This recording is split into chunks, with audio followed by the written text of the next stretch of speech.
Everybody on. Michael, Shawn, and the TakeOver Legends, where nothing's off limits. Free Agent Radio. Baby, tap in. Tap in. Tap in. Good morning, ladies and gentlemen. Michael, Shawn, and the TakeOver Legends. Happy Tuesday. It feels like a Monday because we done stressed out the July 4th weekend so crazy. Well, I thought yesterday was back to work. Nope. July 5th is now observed as a holiday. So yep. So I ain't get it, but anyway. Good morning, ladies and gentlemen. Good morning, Jay Black. What's good? Jay Black. What's good? Good morning. Long weekend. Good morning, team. We here. We up. Good morning. What's today? Today Tuesday. Good morning. I got a doctor's appointment. Just reminded myself. Yeah, good morning now. I'm good. You know, we getting older when the first thing off the top of your brain is like, we got a doctor's appointment. I got Kathy, what's up, Kathy? Yeah, doctor's appointment. I got to detox my liver. I got a doctor's appointment. I got to check this colon.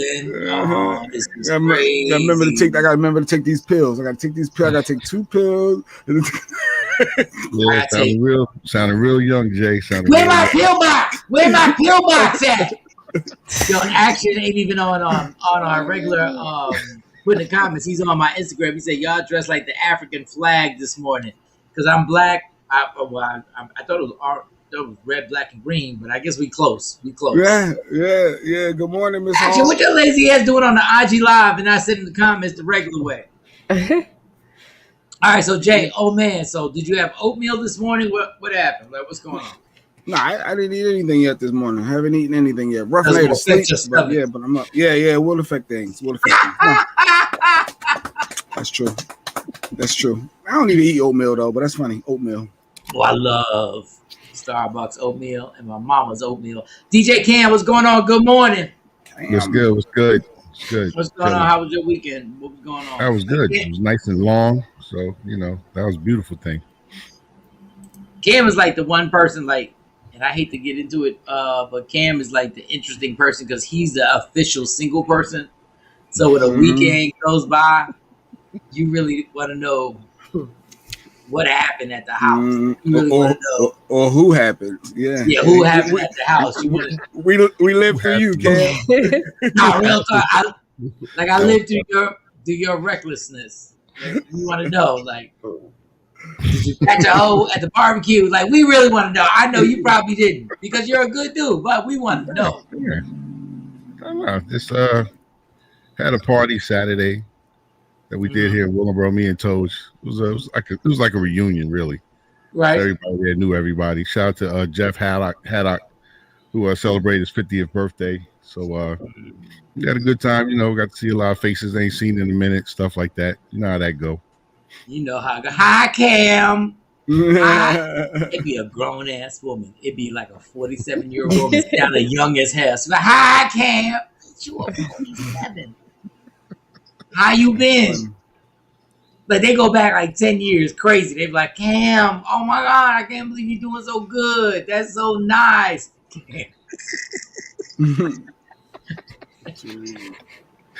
You remember in the 11th grade, we was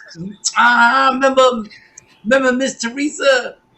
Oh God, you doing good. Give me a hug. Stop playing. Give me a hug. I forgot 5 kids, 2 of them running around the party. But funny. That's funny. But okay, Shawnee, and this is the one that's hilarious. This is the one that's really hilarious. Is Shawnee Scott.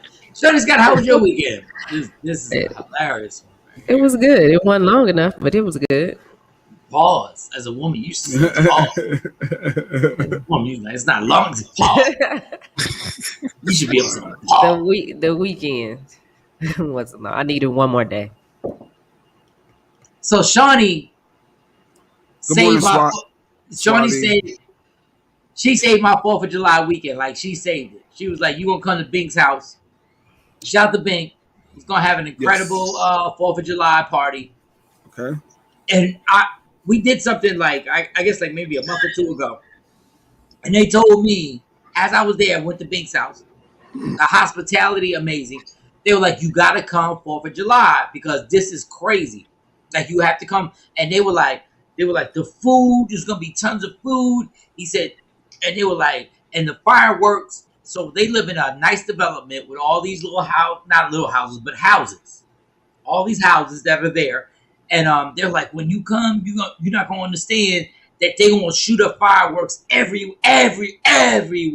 So at the time, I'm sitting there, God, everybody always tell me, everybody always hype up their party. But I was like, no, I'll be here. I'll be here. But they were like, the fireworks are going to be everywhere.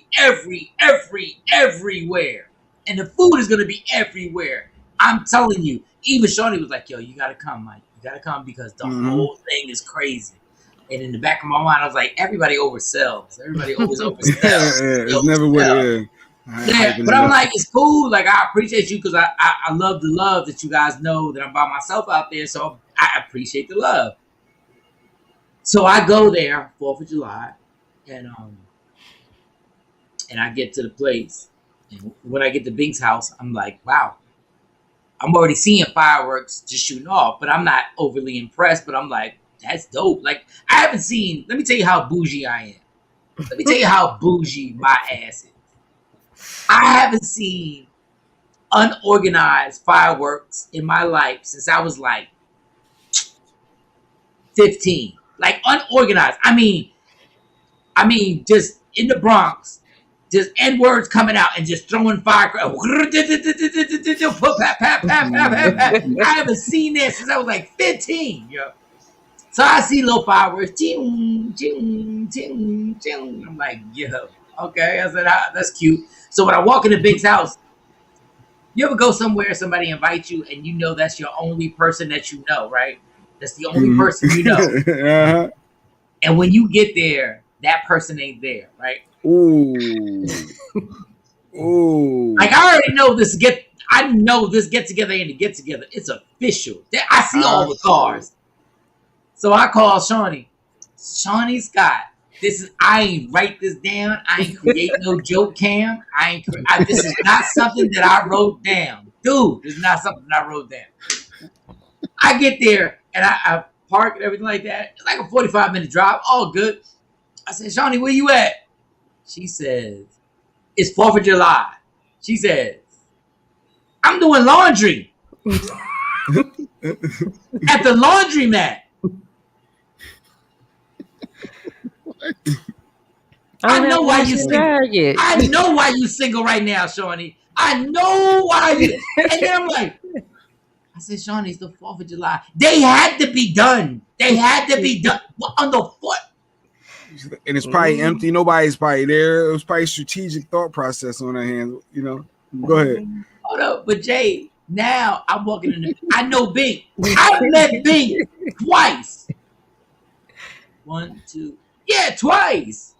And I'm going into the house with all these people in there, and I'm like, Shawnee, you my. Yeah, you my end. You make it easier, yeah. Because I don't know. But he's family now. He can come over whenever. But we don't know everybody else. You just know the host. They just you family. It's just everybody family. It don't matter. I didn't know how real cousin. I did not know how real what she just said was. I did not believe it. What she just said right now is 1,000,000% truth. But who believes it? Yeah, I would. When my light-skinned ass Puerto Rican ass comes in. I'm not going in. I'm waiting in the car till the dry cycle finishes. I'm just waiting for you till you get there. I'm not stopping. I'm not going in there, please. So Jay, I'm Good morning, here. Don. Good morning, Don. What up, Don? And I'm here, and I'm like, I'm going in. Big's a good dude, so I'm like, hey, I'm going in, but I'm going in solo. I was like, I can't believe she was like, I'm at the laundry, man. Laundry has to be done. I'm like, Shawnee, in the back of my mind, I was like, yo, do you know if I was your man, I would have smacked the ankles off you. I was just smack your ankles off. They got to be done. I said, oh.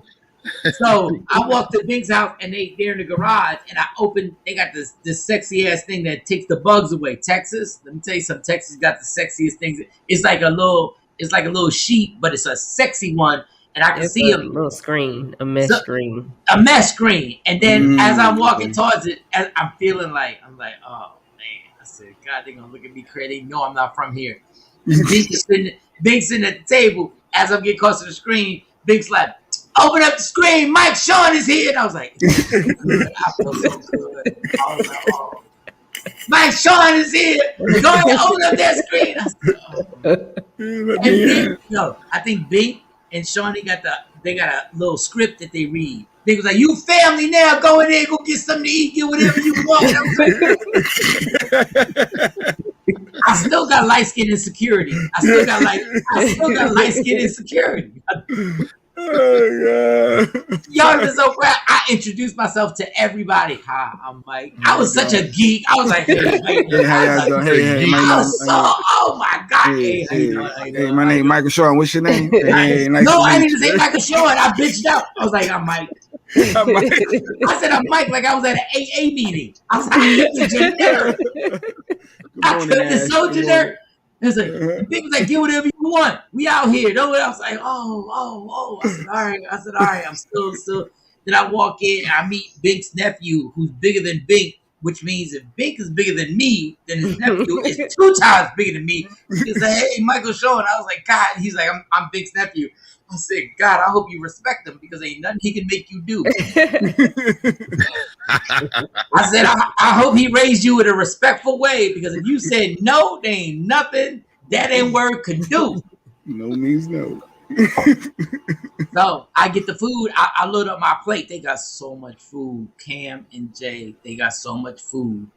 And I'm sitting there like, yo, I just said hi to everybody. Now I'm about to get this big ass plate. So I take this big ass plate. And I go back in the garage and I sit there and but I didn't want to take nobody's seat. So I sat in the corner and Big was like, he came up to me and hit me on my back. I didn't appreciate that. Big was like, don't act like you don't know nobody, boy. You part of the family now. You part of the family. I was like, nah, I was just trying to get comfortable to eat motherfucker. That's funny. So now I'm like, F it. I start talking to the ladies and whatever. I start making sure that I'm not. All right. J Black, Cam, protocol is you don't want to talk to somebody and get into a conversation if they man is this man is. So you trying to figure out the landscape. Yeah, who, what's going on? Yeah. Yeah, I'm trying to figure out the landscape. Because when you light skin, automatically everybody thinks you that dude. You better than Yes. Light skin. Curly hair dude think he better than that. Yeah, absolutely. I don't even know the lady's name, but I found a lady. She had the mug, and I knew she had alcohol in it. And I said, okay. Oh, the aunt. That's yes, I aunt. said I can relate to you. I'm gonna chit chat with you because this is gonna be good. And we start going back and forth and chit chat. Then all of a sudden, I start meeting this person. I start meeting this person. I start meeting this person. Then I meet Paul. Is that your? Yeah, Paul. Okay, so Paul is he family. Yeah, but Paul, is that but you're not blood related, but it's just. No, that is Bink's wife's cousin's husband. But cool. Paul is always there because his wife is a nurse. So sometimes she's there, sometimes she's not. So Paul is a husky big dude, but super cool. And you could tell he's the representative for the whole thing. Like you can tell. So they got this slip and slide. And I'm trying to follow my notes. They got a slip and slide that is literally like 20 feet long, and they're spraying it with soap and suntan oil to make it slippery. Okay, no, but it's the long. I promise, if I was really part of the family, like if I was a cousin, I would have changed my clothes and slid down this bitch. I promise. You want to partake in that fun? I would have Let me tell you something, and y'all got next 4th of July. Understand? I'm bringing the change of clothes. Just to let y'all know, I'm jumping on that joint. So the love that I'm being given is ridiculous. I found the old heads because since I've been 17 years old, I've always found the older dudes at the barbecue to talk to. So I find older dudes and we're talking. We smoking Black and Miles. They're telling me these. I'm listening because these are the greatest storytellers ever at the barbecue. Like, you can be a comedian all your life. The greatest storytellers ever are at the barbecue.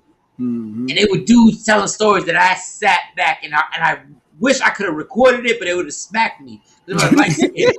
Light skin. We don't do that. Light skin. What you doing, light skin? We speaking truth, light skin. Smack. gonna smack the out of you right now. So I just watched and I acknowledged it, and I was like, yo, I'm having a good time. Mind you, y'all, I've been there for like an hour and a half. Shawnee's ass still ain't there. Still in the rent cycle. I'm on my own. I done picked up people's kids now. Kids are playing to me. I done picked like, little man, what's going on, little man. Oh, the little man. That's funny. Still ain't there. So then, as we go on, what time is it? Okay, I know it's long-winded, but I had to get the story out. So then we're chilling there, and then she finally, Shawnee hits me with this text. I'm pulling up, and I was like, yeah, right. Then she says, she hits me back. No, for real, I'm pulling up, and I said back, for real, yeah, right. Like, right. By the time Shawnee got there, I ain't need your ass. I was part of the family. I done exchanged numbers. We smoking Black and Mild. I'm sharing my lighter with people. I done had my second plate. I'm greedy as hell. And then the fireworks start. And people, when I tell you, I could not even understand. I thought fireworks, when people did fireworks, it was just like, it was some like, okay, we're going to do some fireworks for like 20 minutes. And like I said earlier, I didn't know how bougie I had become with the organized fireworks. But you go somewhere, you go to a park, and the fireworks get lit off. You go somewhere, and they say 5, 4, 3, 2, 1, chim, and there's music behind it. Da, da, da, da, chim, da, da, da, da. Let me tell you how gangster these mother were really. When I tell you the whole Cam, where you live at, just think about where you live at right now. Think about where you live right now. Just think about every damn house is lighting off fire. I'm saying, I'm not exaggerating. I should have took. I'm saying your backyard, your front yard, your neighbor to the left, your neighbor to the right. Like it's a war zone. Like when you're talking to somebody, there's smoke in between you and the person, and you gotta wave it off. Like you Bobby Brown on Versus, and you just came out. You like, God, it was the most amazing. I forgot how much I have not been part of something like that. Dog, it made my heart happy. Shawnee, he really did. He was so happy. The only thing missing was Stacy, Monty, and the twins, and Jay Black. That's the only thing that was missing. Because Mike was so happy. He had well, you did a live, didn't you? Yeah, I did a live, but I was so caught up in it. I was like, yo, I haven't been to something this 100% real in so long. Like, I was like, when I'm telling you they lighten stuff, it's like, it scared the hell out of me. My nerves ain't been the same. But it was like,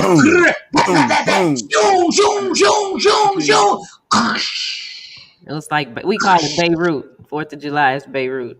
And this is Shawnee's gangster. Her daughters came. They were lighting fireworks. Her daughters came with like $500 worth of re-up. They had more fireworks. And then I seen her daughters across the street, and they lighting stuff and running off. And I was like,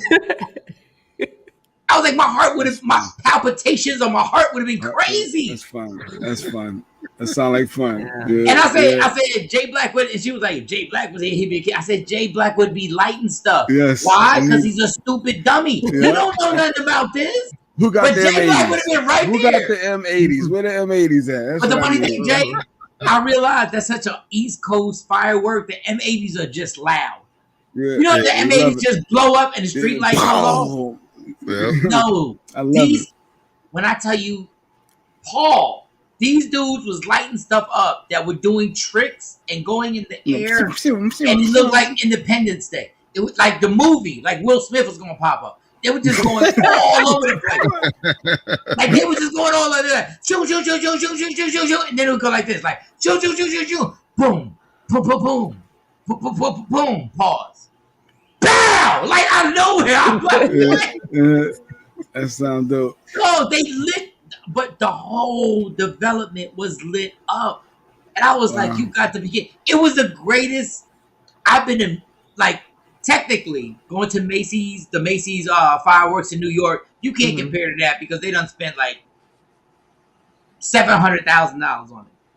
But when I tell you for the effect that I got, I went to Bink before I left. I said, Bink, I'm here every holiday that I'm not home. I'm here. You gotta go there. You gotta experience it. Now Don't worry about it. I'm here, and y'all better be goddamn glad I wasn't drinking. If I was on papers, if I wasn't on papers, I promise you I would have slept on his. Because Shorty was like, you can sleep over if you want. Let me tell. If I heard one more person not tell me, but I heard the conversation. They was like, the vodka over here, and I was like, ooh, if I wasn't on probation right now.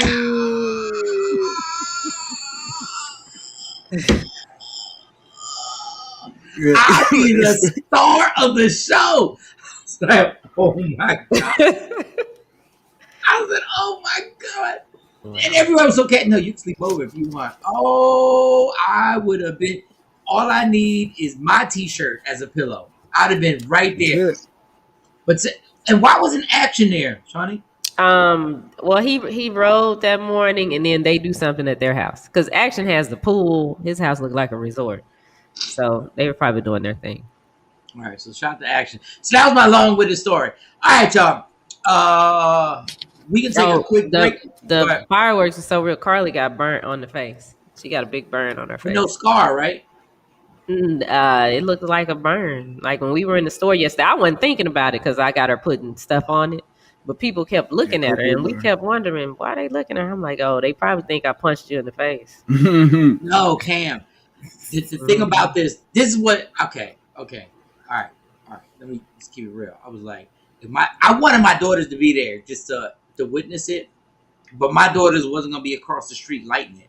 Like I was like, because they were not gonna be across the street lighting it, but my daughters would have had a ball. But it was like they would light some stuff that could blow your house up, and nobody would run away from it like fast. They would be casual. They would light, and then noise, and they would walk away like this can't bust you in your face and kill you. But I was amazed by it. So is it going to be all right? She should have ran faster, I guess. Well, what happened, one of them that Paul didn't light it off. One of the other kids lit it off. The base of it fell over. So when it exploded, it just went everywhere. So it got her on the face. No, I saw a few of those that didn't ignite, that didn't go up in the air and just blew up, and everybody laughed, and I was like, gotta go. I'll see y'all later. Yeah, but she didn't even tell me to the end. She was like, I got burnt, mommy. There wasn't no screaming, hollering, nothing. She kept on popping. Nah. That was a beautiful thing, but I was like, okay. I said, this is amazing. I'll be there next year. And then one more quick thing. When I drove home, y'all not gonna get this in Philly, Jersey, New York. When I drove home, literally both sides of the highway were nothing but fireworks the entire way, dog. Like I'm saying, they was legit. So this is just their culture then. It's not like that's just what y'all do. I think that's what Kathy said earlier. I guess they get it in Texas, huh? Because certain places, like in the city, you can't do what we did at Bink's house. That's why we Yeah. Yup, you can't. I mean, even though they do it in the city, but you're not supposed to. But as I drove home, it was like a 40-minute drive. Both sides of the highway. She ain't God, she good. Yeah, her daughter. Straight out of Texas, a crazy mother named Shawnee. Are you good? My cheekbone don't feel the same. She breathing? Is she breathing? Okay, all right, cool. We good. No, I love the fact that I was at Bing's house and they had a smoking section and we was smoking and it's not politically correct to have anything where people smoking cigarettes and black and mild. When I saw somebody take a cigarette out and they had a baby in their arm and they was walking and I saw them dog, I ran to my car so fast. I grabbed 2 black and mild. It's going down. I was like, this is what I'm talking about right now. Dog, It was amazing. It was one of the best 4th of Julys that I've ever spent. So shout to Bink, shout to Shawnee, shout out Bink. when I tell you how cool everybody was, like I was trying to be quiet in the beginning, and then I was like, you know what? Mike was fully engaged in the conversation when I got there. All he said was, "Hey," he gave me a little half hug, and then he turned right back around and started talking. I said, "Well, all right, let me go get me something to eat I need you no more. That's funny. All right. No, that's true. Because I ain't need her no more. I was scared for the first 30 minutes. She wasn't there. She treated me like the kids. Like, go play with them fireworks. Something popped in the face. It's on you. It's on your ass. She's like, be a man. She ain't say it. She's like, be a man, walk in the Bink's house and just be a damn man. What you worried about me? And I was like, But your family. And they kept saying that. And I was like, I don't be believing that. A lot of people say. Then I was I said, the more I kept doing the mark, I'm like, maybe they like me. No, and everybody ain't family. Yeah, exactly. Yeah, everybody ain't. But no, you family. You good. But it was amazing. So I don't know what y'all want to get into. We got Instagram Live. I gotta get serious. I forgot all about it. July 14th, Rodney Perry will be at the Addison Improv. Me and Rodney Perry. 972-404-8501. I don't want to give y'all a bunch of numbers because then it gets confusing. So I'm gonna give you one more time. That's it. Tap the link in my bio. 972-401-8501. Now, we got a bunch of stuff to get into. My home city, my town where I was actually raised in, went viral yesterday. Mount Laurel, New Jersey, where a white guy was harassing. I don't know how he got away with this stuff, but was harassing black people. And people in the I've lived across the street from this actual development. I still don't understand how he got away with this, and it just shows you how a bully can find somebody, and a bully can find certain people. And even though they're surrounded by black people, we never talk. So you can never reach out and say, can you help me? But somebody did help this couple. And I don't know how we want to go about it. Is the first clip with the white guy? Do you want to go with the first clip with the white guy when he steps to them? Where I probably would have stabbed him. Stacy, let's go. I'm ready. Stacy was like, let's go. Yeah, Stacy was there. She lives around there too. Oh, wow. Yeah, I saw her so on Facebook Live. We have the clip where the cop arrives, where he's on the black guy's porch. Oh, when it first started. Okay. So this white dude is in front of somebody's house. This young man stands up for this couple. I don't know if he's related to the couple, but he stands up and he does what he should do. And this punk ass white boy is tempting him. He actually steps to him, puts his belly, and he comes back. And I will say this, young man, what you did was the correct way to handle it. And we didn't know. We didn't know that this guy would get more by you having that. Yeah. Because I was thinking like, yo, he just spit on your face. Oh, swing. You ain't swing yet? Ooh. I'm going like. I ain't even no tough guy. I would have punched that fat white boy at least 30 times. But he held his composure. Yeah. And then the cop comes after he's been called the N-word. He's been called monkey. And the cop comes. And this is what it sounds like when the cop comes. Hey, White, why are you back over here? Well, somebody called me. Someone called you. It's private property. You have no jurisdiction here whatsoever. I do None. when somebody calls me. Hold on. I need back up. You know what? Bro. Hold on. Back Go ahead. up. No. Back I'm going to let up. you do your thing. Go talk to these fucking niggers. Go ahead. Stop. Fuck you. Go talk to the niggers. Let them know what I'm all about and what their fucking rights they have. All right. You want to go back to your house? I'll come back to you. No, I'll stay right here. It's common property. Okay. Have a nice night. You guys from 1101? Oh, yeah. How's it going? I'm going to let you guys get an education right now. All right. Thanks, man. Appreciate it. I'll do my job. Right? No problem.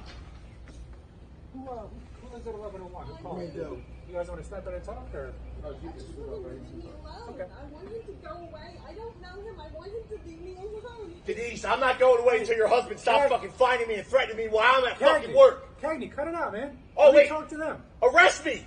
I'm not you arresting can't. right now. Relax. You fucking niggers. Just cut it out, dude. That's what you can see, Brandon. 3602 Gramercy Way. Come see me, you Nobody's fucking coming to see you, Cagney. Go home. I'll talk to you in a minute. Huffy. I'm sorry. Cam. No. Cool. And we all sorry, Cam. We all sorry. No, that's cool. It's cool. It needed to play. But I like the fact that your punk ass said, "You effing N-word, you monkeys," and you said you talk that tough talk, and you were like, "Come see me at my address. Come see me. I'm tough, even though you're a B-word." He said, "Come see him." He said, "Come see him." Look like one of our people. Look like Stacy said he pulled up order for 7 hours. He was out there. Oh, Stacy was a dude? Yeah, she lives out there. Stacey. I'm sorry, she. I'm sorry, Stacy. Yeah, she was out there. He was like, "Come see me," because you were by yourself. And you had that punk ass cop that sat out there and knew you by your first name. But that punk ass cop is going to get fired too. The fortunate part is that you said you got caught up in your hype and you said your address. And you said, "Come see me." Ta-da! Yeah. Stacy, call in, Stacy, if you can. 2 hours later, they all came to see him. And he was copping all types of pleas. And they surrounded his house. And he got from one dude who came there and shouted to the guy, and I wish I knew his name. I don't know his name. He went there officially and met that dude right in the playground, said, "Yo," and confronted him. And the dude started copping a plea. One black man that gets aggressive, and your punk ass started copping a plea. No, I got charged. They charged me with a hate crime. And the guy keeps pressing him. He's like, "I will bring you the charges to show you I was charged. I will show you." Yes, you bitch. Because now you worry. You go back in the house. You come back. He brings his charges out. What type of punk ass brings another man his paperwork? He brings the charges out. This is what I was charged with. You know what type of B you gotta be? Please don't hurt me. Please, Stacy, 609, or anyone that was out there, that would be dope. 609-699-1386. 609-699-1386. Good morning, Jacqueline. So he came and showed the random one black guy paperwork, right? Let me show you. And mind you, this is directly across the street where me and my family used to live. My grandfather's condo was right across the street. We have moved since then. And I was like, wow. He's like, he wants to show all this. And then he says, "Look, I was wrong. I apologize." No, not now. No, not now. No, it's too late, homie. I made a mistake, though. You made a mistake. The mistake you made is that nobody stomped you the F out. Mm-mm. The mistake that you made was nobody stomped your ass out. The crowd gathers, and the crowd gets bigger. And the crowd is sitting there. Me and Jay Black are going back and forth, sending text messages. And we're getting further information that there's another video of him getting into it. And he didn't know he was being recorded. And he was like, "I sell drugs. The cops like me. And we can go with either way." And he stomps off. Oh my God. My heart is boiling because there's nothing like a dude who's big but is straight P-word. You know he's P-word. Just how he moves, you know he's P-word. He really built. But he got that size. He's bigger than whoever he's talking to. And Cat's got to understand. There's size and there's just you, but you got to decipher both of them. Okay. Mount Laurel, he's white, and he's a white male. He's a white male, and he got the low cut. Yeah. But he said he's connected with the law out there. They all know him. Which you saw that cop called him by name, told him go home. Carter, hey, you go home. So he told you when the girl said she was going to complain to internal affairs, go ahead and tell Jerry I said hi. I was like, whoa, you know IA too. He's a white man. You know him all. This is what they do. But the funny thing is, and they did the right thing. They did some of them, not all of them. Let me say that.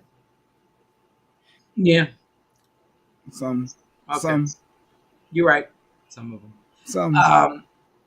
The only person recording that was a black person, obviously, that was recording this confrontation that was going on between them. So you almost wish they would have stopped them out, but they did the right thing. So anyway, He puts his address out there. Now hundreds of people show up. The first guy shows up, says what he has to say. The white dude thinks he's gonna be all good. No, you're not. I've lived in that. I played basketball on those courts.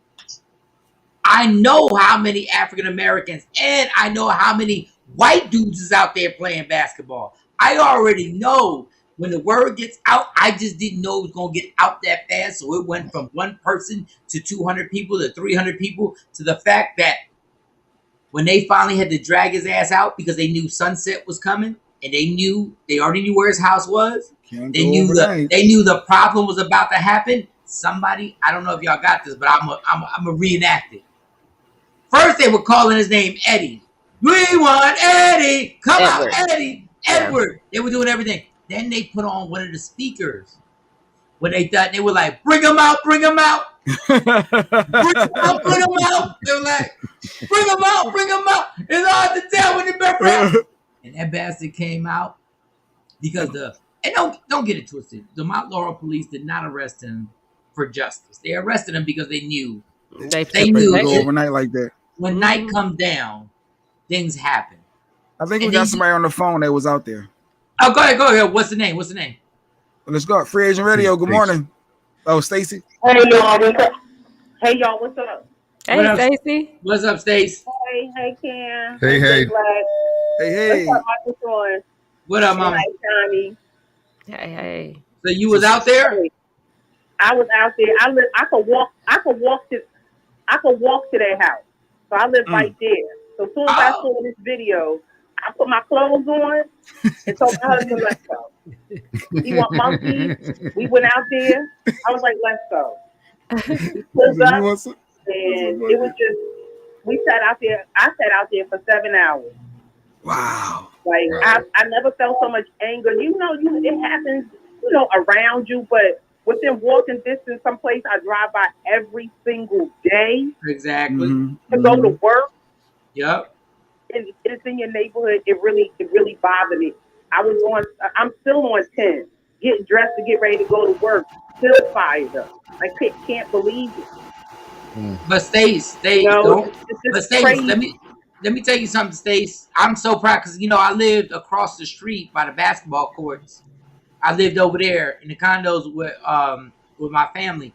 I was so proud of you. I was just so mad that I wasn't there. I was just so mad. Yes. Oh my God, because I was like, the fact that, but my thing is, listen, I know y'all got a little extra, but I loved it. Because when the speaker came up and said, bring him out, I said, y'all. Yeah, when they took him out, I was upset. But he was wanting to go on. They was pulling up from everywhere. They blocked the streets off over here.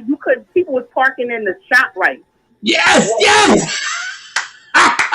But those don't know. They had to park so far away. My mom was driving around there. My mom was like, yes. My mom was like, Bobby, I don't know. Something's going on. We didn't even know what's going on. She's like, I'm going to have to take an alternate route. I was like, I didn't even know. But I'm proud of y'all that, and nothing turned into violence. And you know what? Throwing stuff on that piece of trash. They broke some windows. I saw in the these kids, and I'm sorry, I'm a mature woman. I'm older. I'm 50 years old. And these kids was out there, these young adults, they just throwing bricks. They so angry. They just so angry. I had to take this boy down. I was like, please don't throw this brick. Please. You hear me as your mother. Don't do it. They got him. Let's go home peacefully now. They so angry. It's so sad. It's so sad. Because between me and you, these young angry kids done came from wherever they came from. Then they go into Lenape and dealing with racism in Lenape, and they got Lenape is a high school, y'all. For those who don't know, Lenape High School. My son graduated from there. Yeah, and I graduated years ago from there. But there is an anger that is misdirected, and that and that's what we can't do. That's what we can't start throwing rocks and bricks and stuff like that at people. Yeah, they was doing that. I was like, oh, here we go. Yeah, because it turns into ignorance. Then it turns into. So what he said was ignorant. That's what some people would say. So that has nothing. But you have to have. They was like, they do it all. They ignorant. They do it all the time. Yeah, I was like, I understand. But what was nice was people, the white folks out there, they were just out there with so much water and ice. I mean, it had to be like 20 or 30 boxes of pizzas floating Pizza, around. they was ordering pizza. I saw that. So you have to have some intellectual, like, common sense. You have white people out there with you. You can't start throwing bricks at the wrong enemy, because then when the media takes it, all they do is twist it into y'all nothing but animals. That's right. Because on the left, he had people who lived on the left and the right of him. One family was black, the other family was white. So these people don't know exactly which windows are his. Yeah. Exactly. You know, so they just throwing bricks and throwing eggs and stuff. I'm like, oh God. But they came and boarded his windows up real quick overnight. They boarded that stuff up. Stacey, thank you so much for calling. And the fact that you actually... I love y'all. Thank you. You know, Michael Shawn, I'm the one that still call you Diego. From Jonesy. Diego. Yeah. I love y'all so much. Keep doing the good work. I listen to you every morning. Thank you, Stacey. Thank you. And shout to Stacey. All right, Stacey. All right. You know, that's the type of chick, you know when she sounded attractive to me, when she sounded sexy? What? But she said she saw it and she said, and I went and got dressed. I got dressed. What a bitch. Whoa. I'm going to get dressed. I'm going out. I'm like, girl, I'm going out with you, mama. I'm going out with you. Let's go. Good morning, Mark. And she stayed committed for 7 hours. They wanted more. They wanted more smokes. Oh, I was mad when they took him out. So, yeah, eventually they locked him up, though, Mike? Eventually he locked him up. He walked out of there. Well, they put the handcuffs on him. I'm sure he was out that night. And I'm sure that right now he's trying to scurry and trying to figure out, can he go back to the house? But the thing with the younger... And I don't want to diss the younger people, but y'all got some misdirected anger that y'all been dying to throw bricks for no reason. And it ain't got nothing to do with this. I'm sure they wanted to break his windows, his car. No, they didn't. They just want to throw some goddamn problem. It's never the person that's acting up. It's always everybody else. You know, next thing you know, your windows get broke out. And you have nothing to do with it. Yeah. You know them young boys them young boys that be out there got an extra different. And listen, you young black Hispanic boys out there in Mount Laurel. Let me tell y'all something. Y'all live in a good ass neighborhood. And I be seeing y'all walk around as if we really in the hood. We're not in the hood. Itching for trouble. Just itching, trying to find it. Because your reading skills ain't where they should be. Just trying to represent. I be seeing these dudes. I be going to a 7-Eleven, not 7-Eleven, CVS. 7-Eleven? No, we got 7-Elevens and we got Wawa, which is so much better than 7-Eleven. Yep. We got 7-Elevens, but I'll go to a CVS because it's 24 hours, and I see these dudes like on the corner smoking a Black and Mild on a Saturday at 2 in the morning in front of a 7-Eleven. I'm like, get a life. Like, dude, what are y'all doing right now?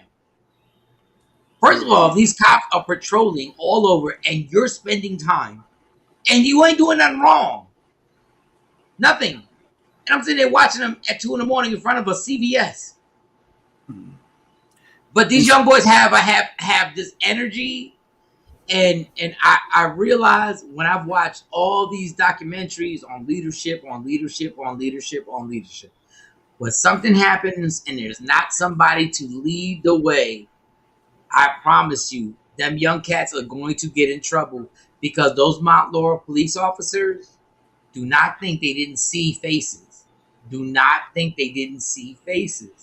Yeah. Oh, they was looking. It wasn't a good look having 6 white officers at his front door protecting him in a line, though. Hey, like, they don't have six. Where's the minorities? They don't have 6 black officers. That's what I'm saying. Like, where you should have. What you gonna do? They have to get the dark skinned white people.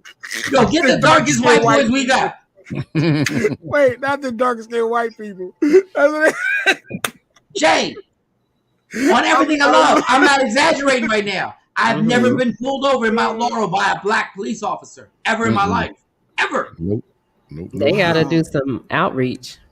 They need to. Wow. Because I'm like, why is there 6 white cops there? That's going to make the people even more angry. There's no one that looks like them to be able to say, my man, look, and try to calm them down and holler at them. And when I tell you the conflict that's going on in Mount Laurel is that they got these white high schools, and they were never built for actually having. I was asking for a black cop, and then one. Oh, so they got one. See, Stacy says she saw one black cop. Yeah, out of the whole force that was there yesterday. It's always one though. That's all they can use. At least one. Put them on the front lines. No. Get the tan ones. Yeah, Mark. Go get the tan cats. But you said the name of the high school is Lenape? It's a racist Lenape High School. You know how the Washington Redskins had to change their name to the Washington football team? Right. Because in that area, there's the Lenape Indians, the Cherokee Indians, the Shawnee Indians. Mm-hmm. Yep. Yeah, because the girls are part of the Lenape tribe. So when you said it, I'm like, it's a Lenape High School? Yes. Okay. Yes. And they're going through. Oh, it's their school? It's their school. It's Lenape. It's a white. Yeah, because their grandmother she's the Lenape Indian and half white, and so it's a problem in the family because she married a black man. But my thing is, Shawnee, they ain't no Indians at the school. Oh, wow. Okay. No, Shawnee. When I first went there, this was an affluent white school, all white.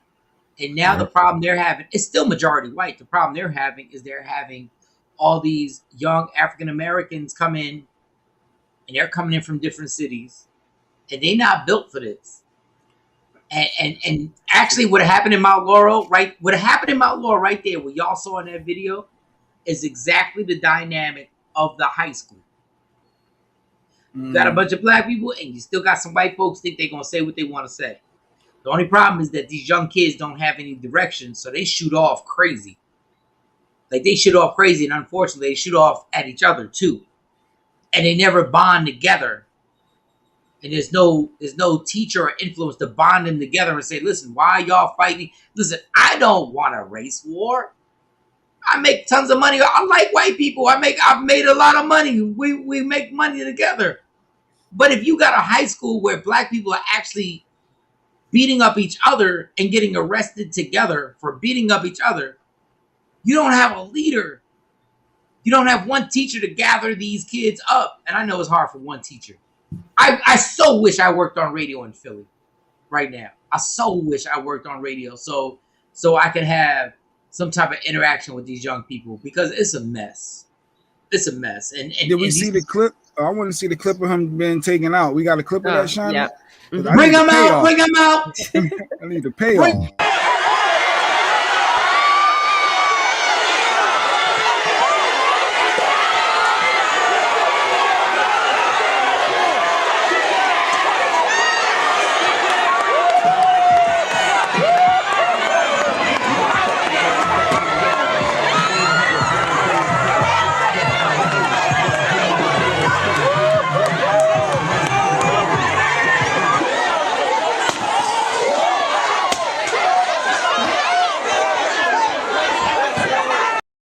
Wow. So explain what happened for those who listening on free. For those who don't see it, they brought the racists. They brought the racists out. That was his window. he knew that was his window, so they brought the racists out. Right there. Good grief.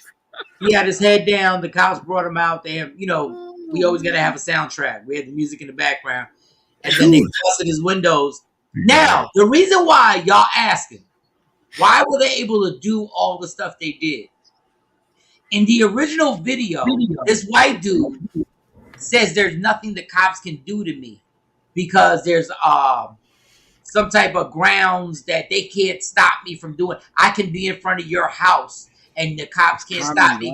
It's common ground. Yeah. Now, what happens is those words get used against them because now everybody, they got to be 400 or 500 people were on the common ground. We're on common ground, son. Good morning, Afro Queen. So the cops, what up, Afro Queen? The cops realized they saw the video. They got sent out there because of the video. They were like, we can't touch none of y'all. Because the white dude said they couldn't touch none of y'all. Which isn't true. Said the cops can't do nothing. That can't be true, but yeah, which go is ahead. crazy because I got arrested in the same area, right in my driveway. But I guess I should have known. I'm common ground. I guess I should have known the statute. I should have known the statute. I got arrested. Stacy came out the house. And she saw me getting locked up. Was it the common ground is that sidewalk? You should have been on the sidewalk. Yeah, maybe I should have been on the sidewalk. Was it a dark skinned white cop that did it? A dark skinned white cop? Or the one black cop. I was so blurry, them cops were gonna beat my ass too. They was like, "You gonna take this DUI breathing down?" I said, "No, I'm not." You know when I be anti? Like Jay's been there when I've been anti. Like, no, I'm not. Put this in your mouth. How you sound right now? Put this in your mouth. How you sound right now? You gonna? I was like, lock me up. You won. You got me. You won. Yo, but the amazing thing was, I never. And I will say this, until it gets close to your home, my parents live around the corner. And it's fun and games till your parents live around the corner. And you're talking to your mom and you're talking to your dad. And that's when that thing starts hitting you like, number one, I got to get home. And number two, this is real. What if this turns into something? Mm-hmm. All it takes is one thing.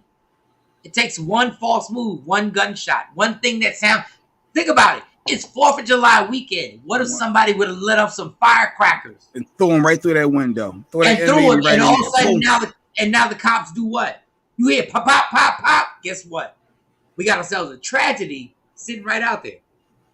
Yeah. Like it's 4th of July weekend. We've been shooting fireworks and I'm sitting there like, please don't nobody do something extra stupid. Please. They was hurling them bottles, busting them cops upside their head with them water bottles on that video clip. I was like, woo. Yeah, but cops were outnumbered. Ain't nothing they could do. Because Mount Laurel ain't built for it. But let me tell y'all something. They start calling for backup. I was like, I hope they don't start calling for backup. The shields came out. They had all the riot shields. They had a little SWAT joint that walked down the whole strip to kind of clear the area out a little bit. But you could tell it was different because they ain't talk tough. They ain't never say, move back! Move back! You ain't never heard that bass. You never heard that. Move back! They wasn't exciting. They wasn't trying to create nothing. You could tell them white cops hated this white dude. They were just like, I can't believe on a Monday, my off day, where I was supposed to just be driving up and down. Y'all don't know it, but Route 38. Which is a route I'm supposed to be driving up and down Route 38 and going by malls and stuff like that. Yes, Medford, Morristown, Delran was there. They had to grab other areas. I knew that. Yep. All right. Let's take a break. We've already talked at 7 o'clock. I have one pet peeve. Did y'all see, this is my tease, did y'all see LeBron get personal with somebody with him and his son at a basketball game? No, I missed it. Oh, I got to find the clip. Was it a clip out there? I'm just gonna tell you, y'all think LeBron's a punk. Y'all gonna stop playing with that 6'5", 6'6", 260-pound dude who stepped to the announcer. We'll talk about that. Let's take a quick 4-minute break. I'm gonna take one black and mild inhale, and then we'll come back. It's Michael Shawn the TakeOver Legends, Jay Black, DJ Cam, Shawnee Sky, and Sexy Mo coming up with Allegedly. Yeah, y'all. What up, y'all? It's Michael Shawn from Michael Shawn and the TakeOver Legends. And just in case you missed the show, check this out. And just quickly, the realest thing Bill said to me is when I went to the Improv and I went to him and I said, can you do the interview? He said, yo, I heard the radio station went their separate ways. And I was like, yeah, that's funny that they said that. And then he grabbed me and he said, you good? And I said, yeah. And he looked at me and said, don't lie. To me, that's one of the, I've never had somebody just be like, yo, don't lie. If you're not good, say you're not good. Yeah. Because I'm dead ass. You know what I'm saying? Because I'm like, yo, cats never want to admit they're not good, and sometimes cats not, and it would be the breakthrough so you can help them, because like I've had that happen so many times. I'm moving so fast and I'm not looking. I'm just talking, but I look you in your eye and I asked you seriously. I was like, yo, don't lie to me. Tell me what it is, because the pandemic taught me that a lot of us is carrying this weight. We've been through this, we've been through that, and we don't want to kind of like open up about it, and we carry this weight on us. You know what I'm saying? And so And I lost a few people like that. So when I asked you that, I was dead ass serious, because I'm like, yo, man, you ain't got a lot of me. I've been knowing you 20 some years, and there ain't no shame in that game. If you going through something and you need me right now, tell me so I know it's real. Don't have me like, and then 2 weeks or 3 weeks later hear something else. And I was right there, and I missed it. You feel me? So that it was something that really touched me, and I thank you for that. So I want to thank you, Bill. Thank you so much. What you should have said was, Bill, you have a role in How to Be a Player Part 2 for a Puerto Rican comedian. Like if Bill ever needs, hey Bill, he the only Puerto Rican I know. I'm the only Puerto Rican. And mira, papi, it's all good. Whatever you need. I see. Mira, I got you. Bill, thank you. Michael Shawn and the TakeOver Legends. Your escape from reality. Right here on Free Agent Radio.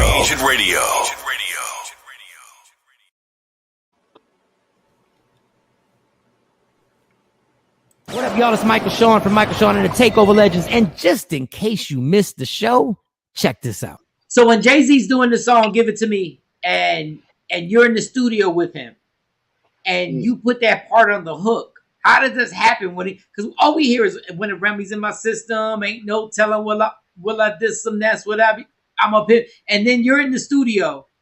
What makes you say your part? Like, did you just say, "Yo"? Did you raise your hand and be like, "Hey, Jay, I think I got something"? No, we was working. We was working, man. It was one of them things where everybody grinding, and he needed a single, and I was in the Evans room working, and it wasn't even about stealing it, because I think if I seen somebody, if I'm not mistaken, they gave me my credit finally. So Emilio Sparks' brand right there, that's enough said. It's like they finally gave you credit for that. So I'm like, bet. But it was just one of them things. I was thinking somewhere else. My mind was somewhere else. They needed a single, and I was like, fuck it. I ain't gonna hate on him. I ain't gonna tell him no at that time. I was like, what I'm gonna say? No. Yeah, but Sparks, how did it occur? Did you just write it and tell Jay, or how did it happen in the studio? No, I was actually trying to record it. I didn't take his song. I didn't record it. I was trying to record it. And I think somebody told him I had a good record, and then he came over. He was like, yo, I'm just single. I was like, fine. Oh, so wait a second. That was your song to begin with? For sure. That Give It to Me. Everybody knew that. That was my record. Everybody knew that. What you say, Mike? No, I said I can't believe. Like, I've heard these stories before, but that was your song, and Jay said I need a single, and he just took it from you. Yeah, it is what it is. But I ain't bugging, because we made history together. He made a little bit more history though, Sparks. He made a little bit more here. He made a little bit more. Sparks. What was the name when you had the song? What was the name of the song? Had you already had a title for it? Yeah, Give It to Me. What you talking about, Mike? Michael Shawn and the TakeOver Legends. Your escape from reality. Right here on Free Agent Radio. Don't never stop if you want to be on top. Yeah. Tap in. Tap in. Michael Shawn and the TakeOver Legends. Jay Black, DJ Cam, Shawnee Scott, allegedly with Sexy Mo is coming up. Let me make sure before I get into this. Good morning, Leslie. Good morning, Leslie. Good morning, Leslie. Leslie was at the she was at the fireworks. Oh, she was at the fireworks. She was at the war zone. Yeah, that was Leslie from Tyler. They came up. God, that was so much. I can't tell y'all. Cam and Jay, I can't explain to y'all enough. I know y'all think I'm overdoing it. I'm really not. Yeah, because I'm sitting thinking like, how much fireworks could it be? But I got a real visual. You said every house doing it, like it's a big deal in Texas. I'm like, and I should have took more footage, but I was so in awe of I was like, yo, this is absolutely. Yeah, y'all have to come next year. No, it's serious. Like the girls, we spent. I gave them $300. Just on fireworks. Yes. Just on fireworks. That's a true story. I stood right there while she was like, I gave y'all $300. How much y'all spent? And they said all of it. Let me get y'all. Let me get Cam on here on the IG Live. Don't forget, it's going down. The most important comedy show of the year. Me and Rodney Perry at the Addison Improv. Get them tickets, 972-404-8501. Or you can go to my Instagram Live at Mike Shawn Comedy and just tap the link in my bio. That's all you got to do and get them tickets. We have to sell this out. Shawnee, let me put you on here. I don't even see you live. No, okay, there you go. There I go. Please don't say that because I was about to get paranoid. Like, what did I do wrong? Okay, wait a second. I got Shawnee Scott. It's so funny that I know another Shawnee. How many people know another Shawnee? Jay Black, did you get yours? Yipper's coming through now, I think. Bam. It's coming up. Let me just hit request. No, you gotta wait for his to pop up. That's where y'all be messing up, hitting requests too soon. Yeah, I got hip to that. Stop doing it. Tell him, Shawnee. I'll be like the first one on now. Tell him, Shawnee. Rookie. All right. Okay. All right. So I wanted to, and I've been thinking about this whole thing. So last week, and me and Shawnee talked about this. And last week we talked about Bill Cosby and Mark. You got a table. Oh, Mark, you got your table. Mark that's good. Mark got his table, but Mark is taking the pictures. Mark, I was getting your tickets, but okay. That's cool. Bam. Go ahead, Mark. All right, it. so last week we got into this whole thing with Bill Cosby. And then I started researching, and then I made a comment. I made multiple comments. Okay. Me and Shawnee. So for those who don't know, if you talk to me when we're not on the show, it's a whole different situation. Shawnee pulls me to the side and says, well, let me say this before you say that. Go ahead. Mike is, and I'm not gassing him up, but he's one of the sweetest persons that I know. He has a kind, soft heart, but he just be excited. That's all. Mike don't mean no harm at all. Yeah, and thank you for saying that. But when it's showtime, it's showtime. And when we start doing the show, we started talking about the Bill Cosby thing, and Doc got offended on what I asked about. Two of the ladies happened to claim they were assaulted twice by Bill Cosby.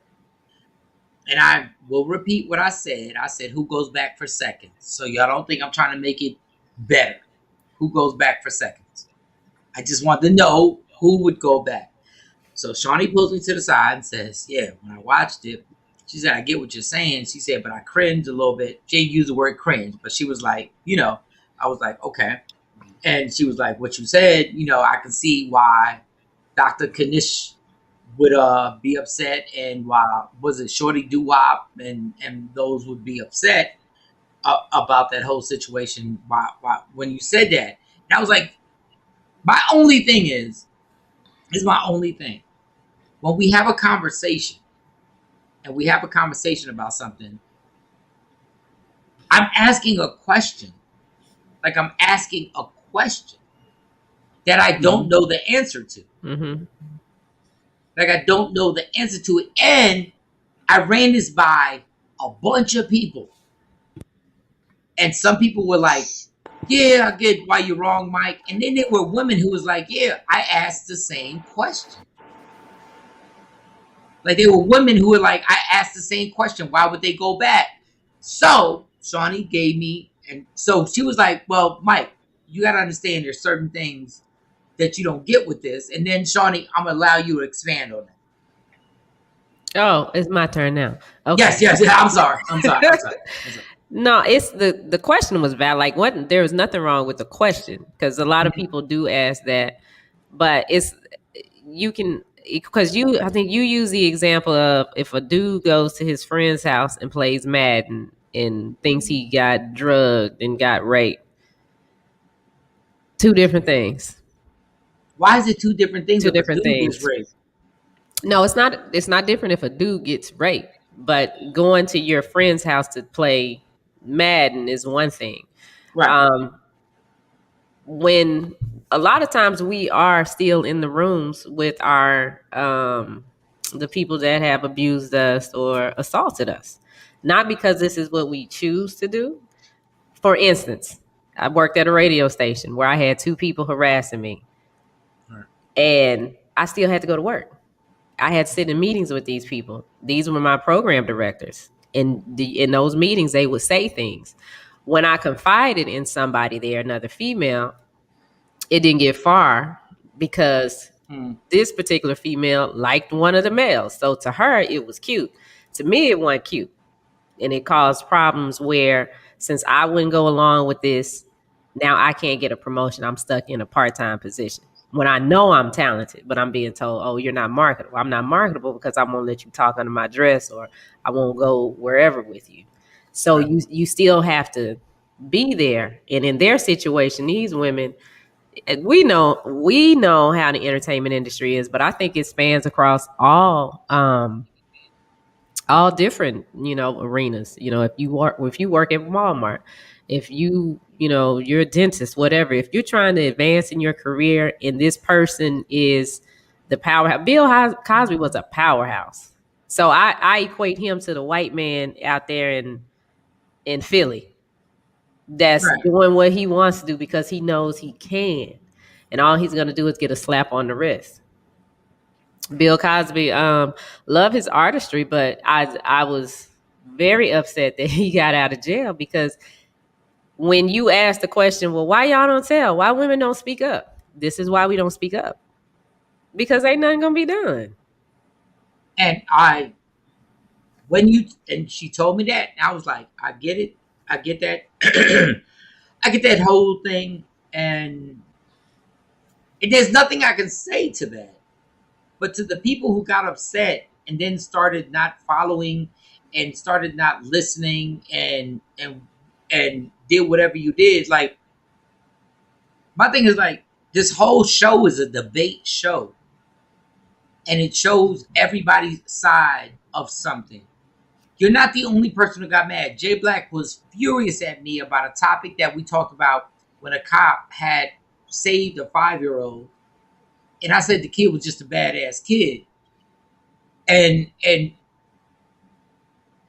like, yeah, Jay was like, don't be yelling at my kid. Yeah. Yeah, don't be yelling at my kid and everything like that. And the only thing I was saying about that is that they are people that Bill Cosby raped. And all this stuff, hey, Bill Cosby got out. I'm not saying he should be out. Not saying he should be in jail. And the whole nine. My only question was that they took the 2 women I talked about. They took them off of Google. Mm-hmm. They wiped it clean.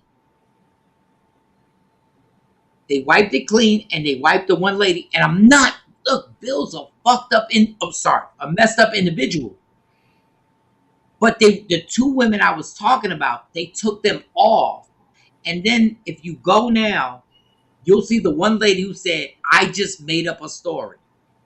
I'm not saying all the women made up a story. All I was saying was, like Shawnee told me, well, when a child gets abused by their parent, even though they get abused, they stay close to their parent, even though they're like clingy. And I was like, wow, that made sense. But the problem and this is how much I've been thinking about it. The problem is that these women knew he was married, number one, when they went with him. These 2, just 2, I'm saying 2, y'all. These 2 women knew he was married. And they knew what he was kind of into. And they went back again. It wasn't that they were clutching on him. They went to hang out with him again. That's the clutching part, though.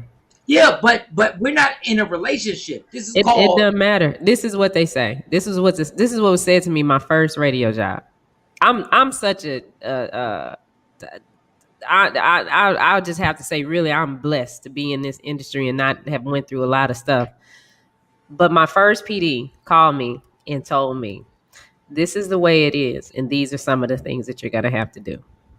I'm 17. I said, so what you saying is I gotta go out with you to have this job? And he was like, well, I'm not saying that, but we need to hang out and get to know each other. And I was like, well, I don't want to get to know you. I just want to work at the station. I don't really hang out like that.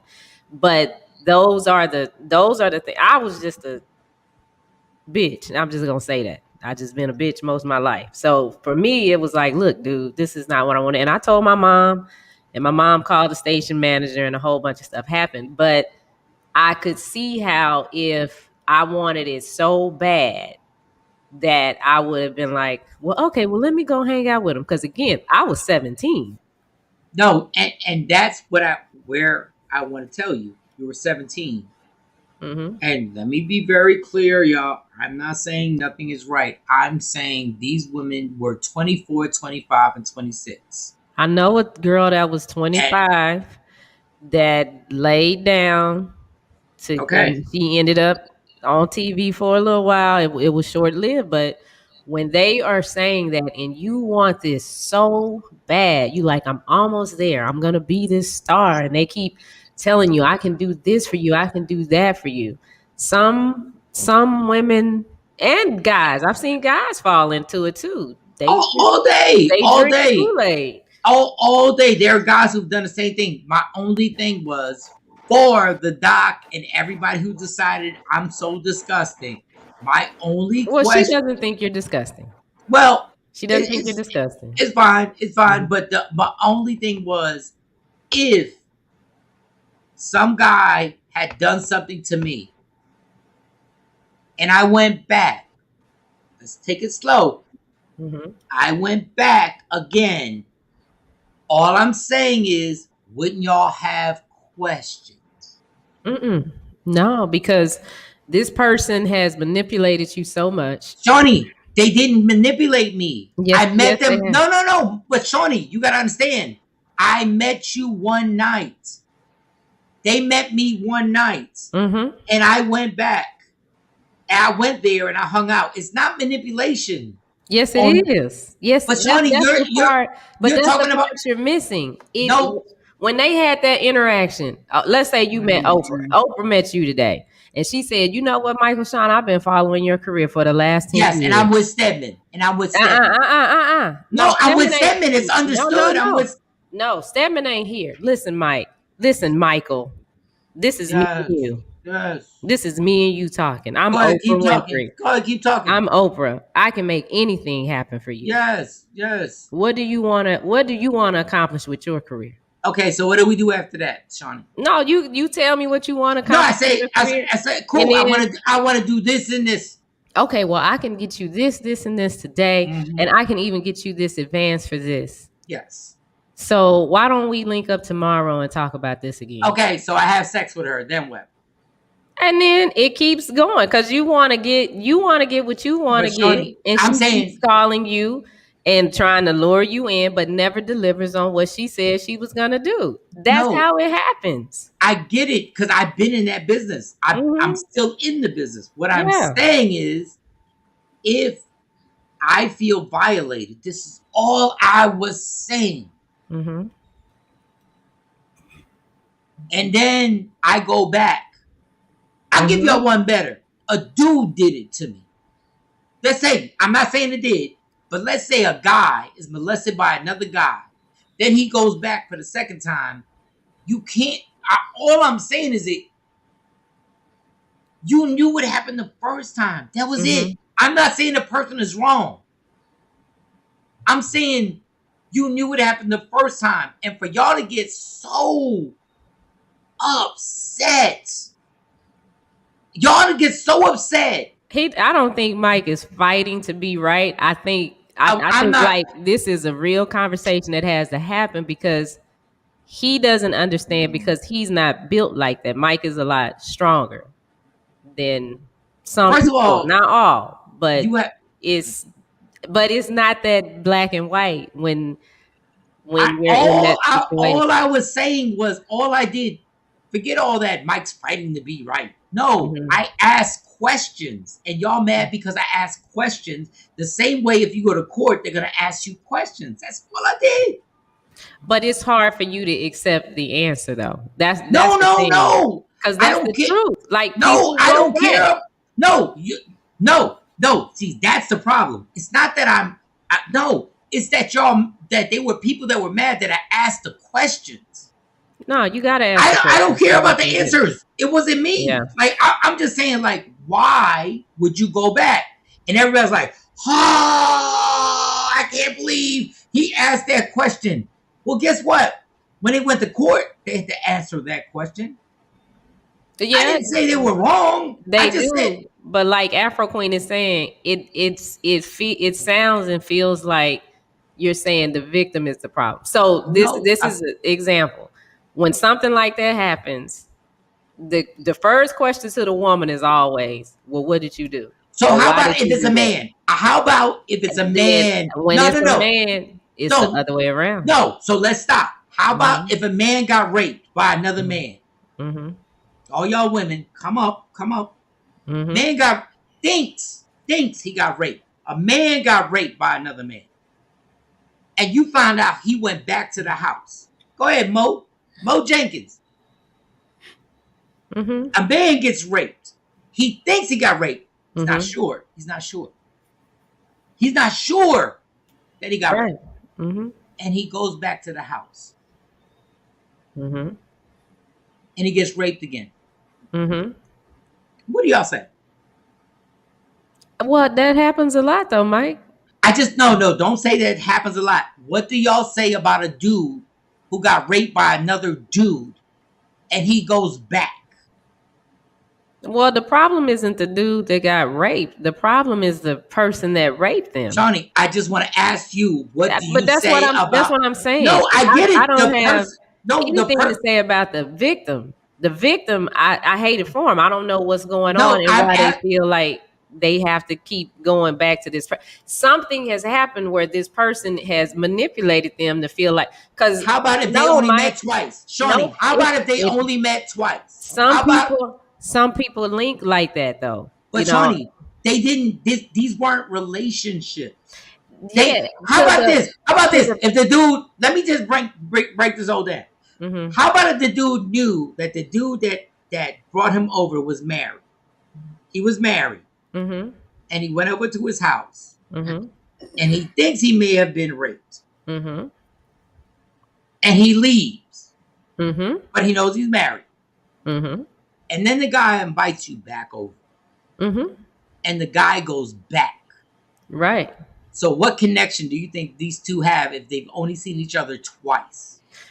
I don't know what the connection is or what the victim is feeling. And I think what's happening, like you sound like the perpetrator that's manipulating the victim to be in the situation. No. And I know that's not what you're trying to do, Mike. No, listen. I know that's not what you're trying to do, but that's what's happening. Because that's what the perpetrator would say. Well, why would you come back? Why would you come back? If you thought this was going to happen, why did you come back?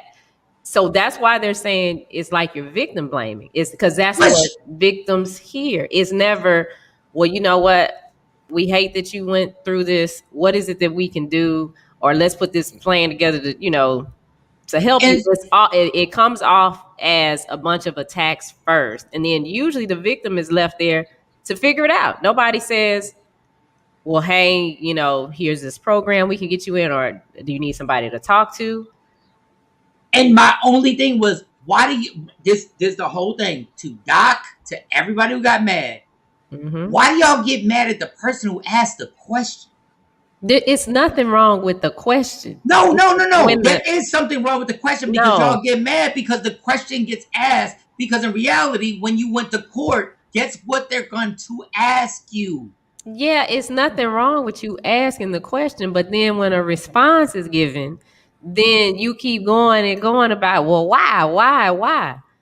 Okay. Everybody got a different reason why. The victims have it, and a lot of it is they were manipulated. It doesn't take long to manipulate somebody. You can meet somebody and in 5 minutes be manipulated. The homeless people, well, I shouldn't say it like this, but sometimes the panhandlers manipulate you in a matter of 30 seconds in believing that they don't have nowhere to stay when really they got a Mercedes around the corner and they just collect the money.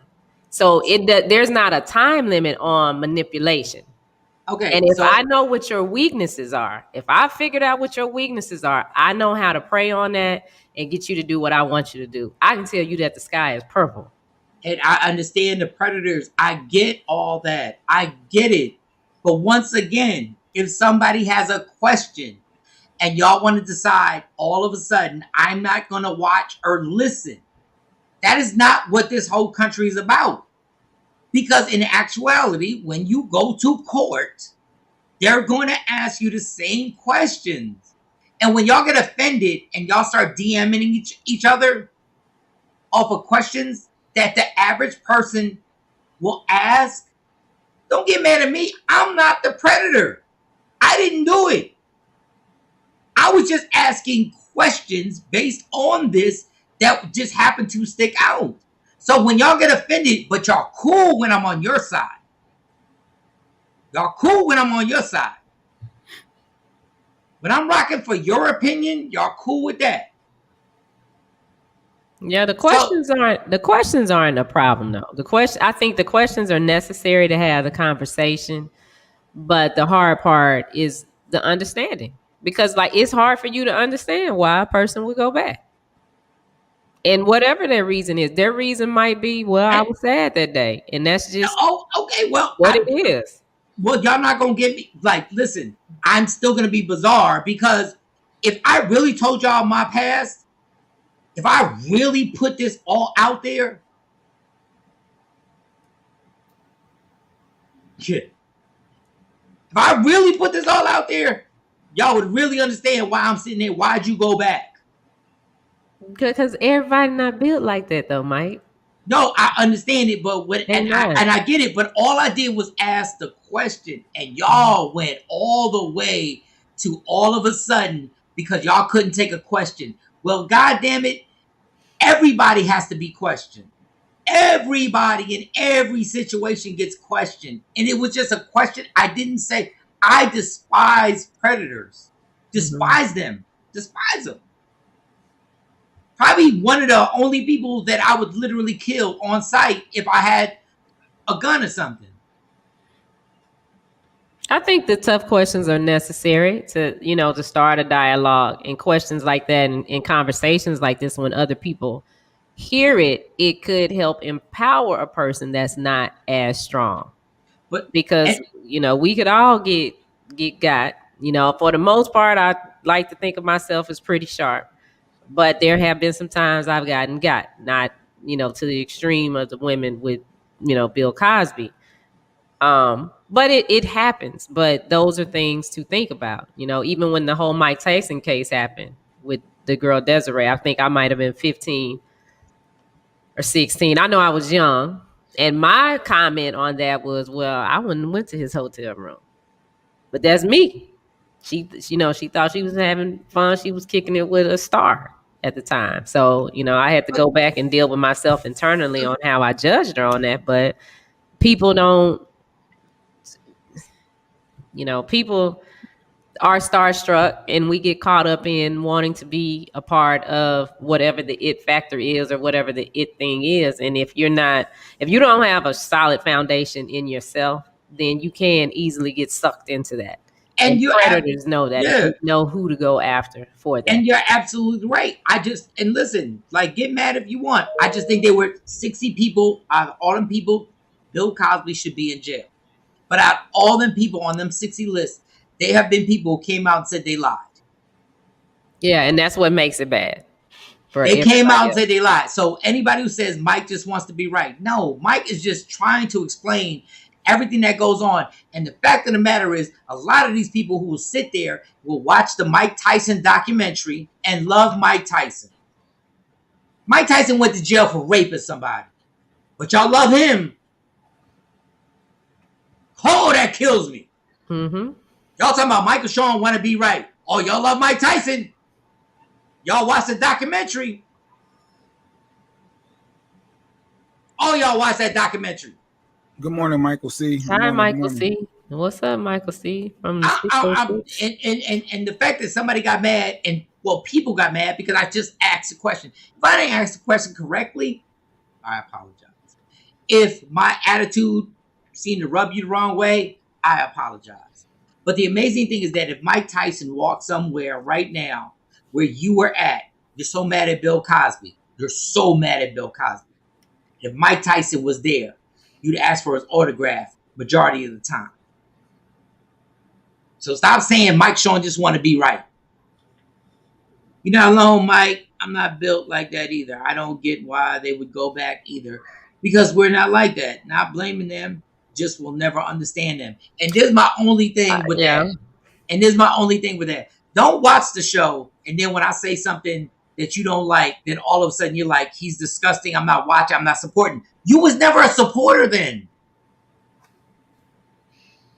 And Action is the same way too. Like, he'll say something and it comes, if you don't know him, it comes off harsh, but Action is one of the sweetest people that I know too. And I don't know. I don't think it was anything wrong with how you asked the question, because it's a valid question. Right. And I think where it just went over. The first thing, I think y'all should have had a female on that could have had the conversation with you, and then it probably wouldn't have seemed like it went so far. But Leah was there with us. But Leah is she talking from a legal. She's talking from a legal standpoint. She wasn't really going into her personal. And I love you, and I love you, Shawnee. And what you said may be right, but my thing is, it wasn't gonna change what I was saying. No, it would. You would have been able. Like, now we having a conversation, and it's not the same as when it was this. You know, y'all didn't have a female together thing, her opinion. So the balance is, because it's one thing for them to text on there, but it's different when if somebody would have called in and had the conversation with you. But and I'll go back to this, then we'll move on. If you're mad because I asked a question, if you think I'm not gonna ever ask the question, I'm not changing that, because y'all would have been all with me if it had been some white dude who I was asking the same questions about racism. I'm going to ask the question. I never, ever, ever, ever, ever, ever, ever, ever, ever have sided with Bill Cosby. I wasn't even a Bill Cosby fan. He's one of the greatest comedians ever. I have never sided with his pompous, arrogant / him and Oprah are the same person ass who think they're better than people. I've never sided with Bill Cosby, ever. It was just questioning what was going on. And now there are literally witnesses who have said, you know what? They were telling the truth. I was lying. That's all. That's all. So when you start going off like, I'm not watching any, okay, cool. I'm not listening anymore. Okay, cool. He got out of jail because of the agreement, not because he's innocent. He got out of jail because first of all, and now people are asking. Now there are a lot of people saying, and his people are saying, he never said what they said. They said, y'all really gonna know? We gonna know the truth. I'm not saying he's not an ass. I'm not gonna say he's not dirty, but he's got people saying now we never agree. Think about this common sense right now, y'all. The prosecutor went to him. Think about this right now. The prosecutor said, we're not going to prosecute you. We just want you to tell us the truth. Why would you tell the truth if you know you're not going to be prosecuted? Anybody in any of the squares? Jay, did he get immunity or no? No, they said we're not going to prosecute you. And it won't be used for any other but cases. wasn't the deal that he paid the last lady off? Wasn't it that he paid her and there was an agreement that if he cut the check, then she couldn't say anything about it? I'm saying the court said, the prosecutor said, why don't you just tell us? We're not going to prosecute you no matter what you say. Well, if you think Bill is that stupid, you think Bill is that stupid? If he had that kind of blanket, maybe he did feel like, oh, I'm just saying. That's what I'm saying. That's you think a man who is ran through Hollywood and somebody says, yo, we're not going to prosecute you. Just tell us what you did. He Bill Cosby. He think he can be untouchable. I'm saying common sense. If I say, Shawnee, I'm telling you, we're not prosecuting you. Well, you know what? Just for the hell of it, tell us what you did. No, they're going to lock me up. No, you're gonna say, I'm not saying anything. If I say, Shawnee, we got information that you did this, this, and that, right? Mm-hmm. But we're not gonna prosecute you. I don't know what y'all talking about. Thank you. But that's me. No, but Bill Cosby, let's be clear. Bill Cosby is not going to just be like, oh, well, since y'all said y'all not going to prosecute me, I did this, and that. Come on, y'all. That don't make no sense. I'm not saying Bill Cosby ain't an animal. I'm not saying he's not a savage. But come on, that don't make no sense. I think he probably has a God complex. He thinks he's bigger than life. What he was doing didn't make no sense. So why would he be so rational? He said he can't be reckless and then instantly just be rational because have a right state of mind when what he was doing wasn't in a right state of mind. They're two extremes. No, but my thing is, like, his people are saying he didn't even say it. And that's why they broke the law. And they broke the technicalities. They had a deal. That's what Nyla said. He had a great lawyer. Yeah, and he had the money to sit there and do this for 3 years. There's no way in my opinion, there's no way in the world. If I'm off, I'm free, I'm good. Mm-hmm. That's the energy you have to run with when you make that decision for you.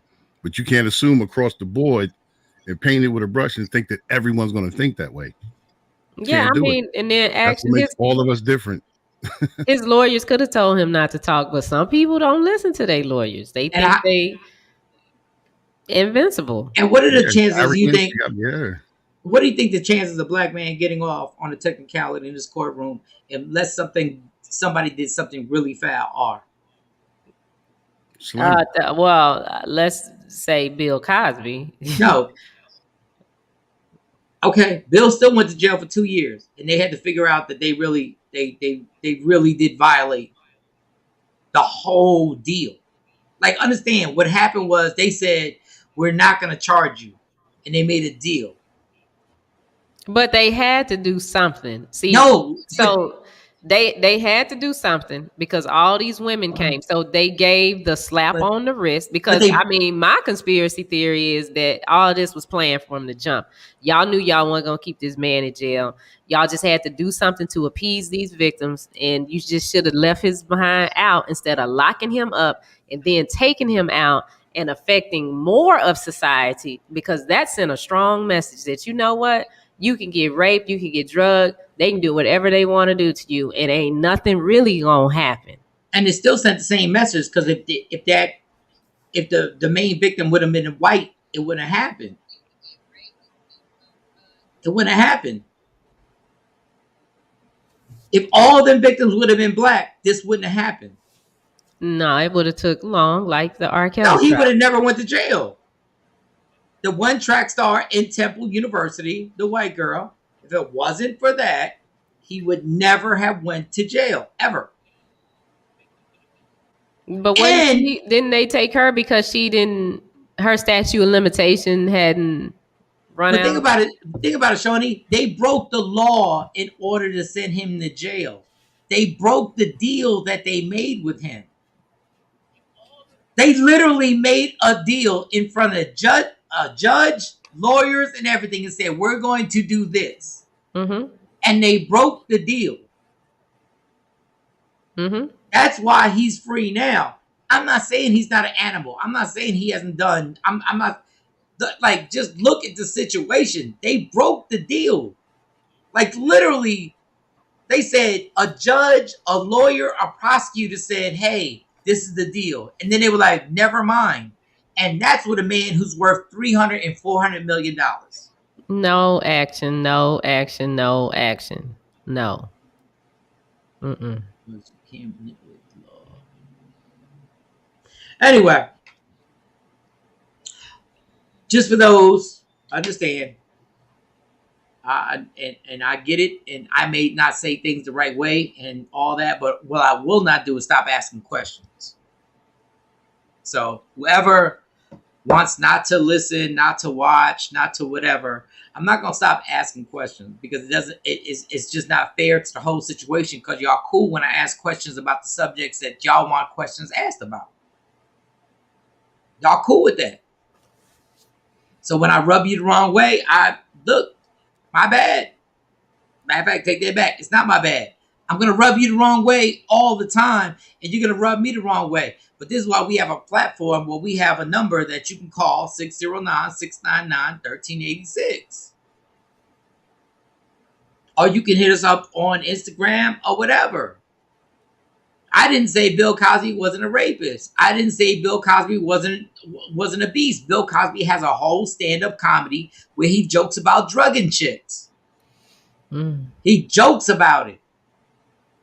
I just had questions on certain victims. Everything ain't cut and dry, y'all.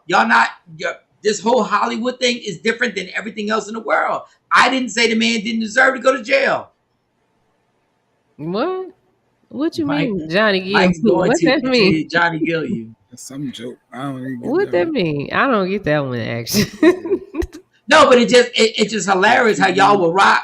Y'all will rock. It's a good topic. Y'all will rock with somebody, and then when they rub you the wrong way, Mike, I get what you're saying. Oh, okay. Rub you the right way. Okay. Oh, yeah. Thank you, John. Yeah, action, we got it. Rub you the wrong way. I got it. Yeah, but y'all pick and choose. Y'all pick and choose when y'all want to rock with somebody. When they rub you the wrong way, then y'all want to scurry off and start DMing each other.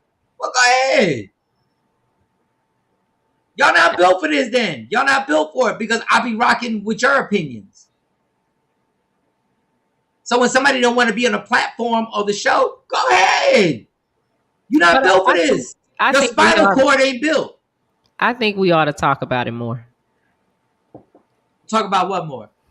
The whole thing with like sexual harassment, have the conversation. The dialogue brings out other things. We don't, everybody doesn't know what everybody's thinking. And maybe get a specialist, Jay. Is that what it's called? An expert that deals with that. And we should get an expert. But understand, I see when y'all jump off the boat because I don't agree with you or I say something you ain't like. When you jump off the boat, cool. I mean, yeah, everybody has to understand the conversation, and everybody's not going to say what the other person wants to hear, but it has to come out. So then that way some type of healing can start because we don't understand how each other thinks. Then everybody's not going to agree. Yeah. Everything that gets said on this panel, for that matter, please don't sit and think because I don't say anything that I agree with everything. Right. I just pick and choose my battles. Sometimes I'm like, I ain't saying nothing. I ain't worth my breath. Yeah, like I just walked a mile. I ain't got time for this. Drink my water and take my nap. And I totally get that. But I love y'all who start judging people because then all of a sudden I didn't agree with you or what I said wasn't on your terms and all that other stuff. Well, this is why we're doing this show. We going for 3 or 4 hours. You're not going to agree with the stuff that comes out my mouth. But we allow everybody to get on. MJ, as you asked the first question, no problem, but how many answers do you need? That's my question. I don't need a bunch of answers. I have a 3-hour show, so yes. Shawnee gave me an answer. Jay Black gave me an answer. Mo Jenkins got them caps. How many answers do you need? Yeah, because you kept asking the same question and you were getting an answer. I think what it was in that whole situation, like to keep it, this is what I saw. It wasn't so much the question. It was you asked it, someone answered it. You didn't necessarily agree with the answer or cared about it. And then you asked it again. It was like a pouncing. The feel of the cross-examination. It felt like the feel of a cross-examination. Right, like a lawyer would do. Just like a lawyer would do in a court situation. Yeah, Mike he doesn't understand. At the end of the day, he doesn't understand why somebody would come back. So it really don't matter what answer we give him because it doesn't make sense. Yeah, they were answering. They did answer, but you didn't. And guess what? And we have a show to do. So if I just say it's all good, like you have to orchestrate a show. I think everybody's like as far as the audience, because there were audience members that had the same question, that take the stand that Mike took. And they didn't understand either. Mm-hmm. They were, agreeing with Mike and asking. So that's why I say, this is like an ongoing kind of, we ain't gonna solve it in one show. Okay, so we don't even have to solve that. Let's just solve this solution. So if somebody asks a question, if I ask a question and somebody answers it and they give you an answer, then the topic's over, right? I mean, I don't see, No. I'm just saying, no matter what it is, if I ask a question and a comment comes on and they answer it, we should stop then talking about it. I just want to yes or no. It all depends. It all depends. That's not a yes or no. You didn't agree. Let's just call it what it is. You didn't. The answers that were given, you weren't really acknowledging them. That'll probably be the better word. You weren't acknowledging it, so you kept asking it. Now, so, is that fair to say? No. Well, I would say what I'm saying is that. Let me ask you this. So, what was it that you had to ask it 6 or 7 times, and people were responding, but you were continuously asking the same question? So, what show do you hear, Cam, that they answer? No. Answer that before we. I don't want to. No, okay. Ask me the question. Ask me the question. I just asked. I'm not even going to say it again. Well, Cam, bottom line. I didn't remember. Look, you asked the question, but you kept. Yes. There was answers being given. Yes. Personally, I think you just weren't acknowledging them, but you kept asking, like pounding, like a lawyer would. So my thing was, what was the purpose of continuously asking the same question? To continue the show. You can't, if somebody answers the question and you go like, hey, you're right. Good night. That's not how you do a show. So a show, so we can't agree? No. Okay, go ahead. So so we go like this. Oh, so-and-so said this and this and this. You're right. Next thing. Okay, so how do you continue a 3-hour show by saying you're right? You move on to another question. There is no other question. That's what we do. What do you mean?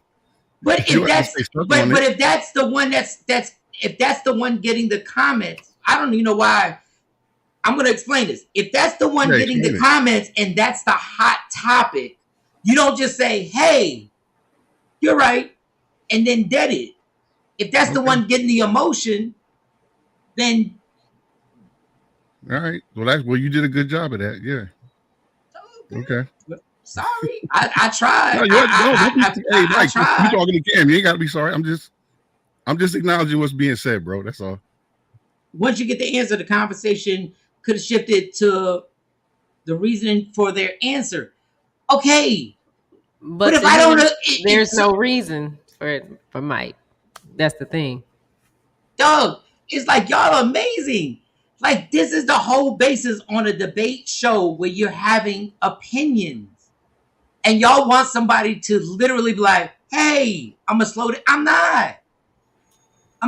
I'm going to keep asking the questions.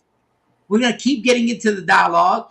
And what happened was the people that were sensitive about the Bill Cosby thing, y'all didn't call up and have these attitudes when everybody else, and we've had multiple subjects where people were intense about this. That's what the show's about. People get intense about it. That's all. But if I sit there and just go like, all right, next subject. This is what the show would sound like.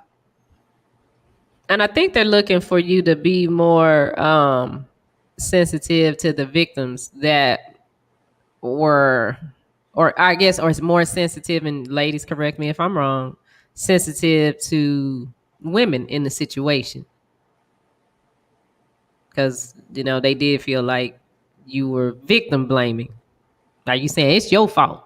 You shouldn't have never went back. I never said that. I never said that. I know you didn't say that. But I said, why would you go back? Right. And so I've asked a gang of women who said the same damn thing. But when you I wasn't blaming nobody. I understand that. But when you kept asking and kept asking and kept asking, that's what it was feeling like to him. Gotcha. That's all. Good morning, Skip Rock. Good morning.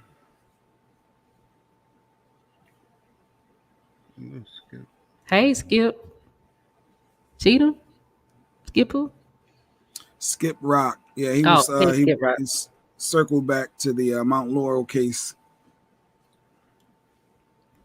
Oh, he's redirecting. Yeah. No, yeah, he was talking earlier when we were talking He's about redirecting. I grew up in Mount Laurel. God has been in trouble. Yeah, I found out where he used to live. He's been in trouble in Mount Laurel police for 30 years. They used to talk about him in their class. That's funny. I did not know that. He got busted dealing acid in school, lifelong criminal. And I know a lot the address before that he lived at. I just got that information in Mount Laurel. So let's take this break. We'll come back. Sexy Mo will be here at 8:15. It's Mike and Shawn and the TakeOver Legends. Take a black and mild. What? Okay, go ahead. What? It's all good. I had to get set up. Go ahead. You heard what? I had to she's get set setting up. up. She's getting set up for a break. So I'm sorry. Hey, girl, just put your hand up. Just put your next time. Just put your hand up. So you think the other guys locked up like Bill were looking for loopholes to get out of jail? I don't know. Like locked up like Bill Clinton, Bill Cosby. Bill Cosby. Yeah, they are. They like Bill. I heard R. Kelly got a call to the record rep say, "Playing my tour." He think he about to get out too. And once again, I didn't defend Bill Cosby. Oh, Action tried to call. Call again, Action. Like Action, you at work? Commercial. Call back. Yeah, call back. I did not ever in my life. I was never a Bill Cosby fan. I asked y'all are killing somebody for asking a question. And then when we get into a debate back and forth, y'all killing me for going back and forth. That was the whole mission. You get comments. I reply to the comments. You come back. I reply to the comments. You come back. I reply to the comments. If y'all sensitive like that, so we can't have this discussion. Yeah, you can have the discussion. Like I said, I think the only thing that was missing that day was just the female that could be opinionated. Because Leah does a good job of doing what she's supposed to do, which is giving the legal perspective, and she stuck to that. Now she said, well, I do have a personal, but I'm not going to get into my personal. Y'all needed somebody that could go back and forth with you. She wasn't getting ready to do that. But if because if you're having a discussion, then just share your opinion. But when you jump off and you get mad because somebody doesn't agree with your opinion, that's your non-grown up ass. That we're going to have a difference of opinion. Yeah. And if you keep saying it, I'm going to continue it so we can have a show so we can continue the whole thing. Mike, do a good job hosting. That's all I'm trying to do. Well, you doing it. You're doing a good job. And I'm still doing it now, even though I'm irritated as hell, because all I'm doing is trying to create that we keep going. You can't just stop it and be like, okay, you're right. Okay, Taraya, I'll play it on this break. We got somebody. We got. I guess it's Action on the line. Action. Is it Action? Hey, what's up? Yeah, it's Action. What up, Action? Cam like, yeah, it's Action. I can tell by your voice. you're like, yeah, it's this Negro. Hang up real quick. No, take your time, Action. Tell us what you got to say. Get it out. No, I just wanted to help out Team Mike here because it really doesn't make sense. And I guess it must be an over 50 thing because, again, I'm with you on this. If you ask a question and you're not satisfied with the answer, you're going to ask more questions to try to help you and the listener get more understanding. That's like saying if a student is in a class and is taking a math class and doesn't get the math equation, he can't ask questions. If he asks a question and the teacher says, okay, this is the answer, and he doesn't get it, he's supposed to shut up? That doesn't make sense. You're going to ask more questions if you don't get the understanding because you want to try to understand. I want to try to understand why these females would want to go back because I don't get it. I'm not saying that they're wrong. I'm not saying that Bill Cosby was right. I'm not saying anything. I'm like, Mike, I'm trying to get an understanding. Why would you go back?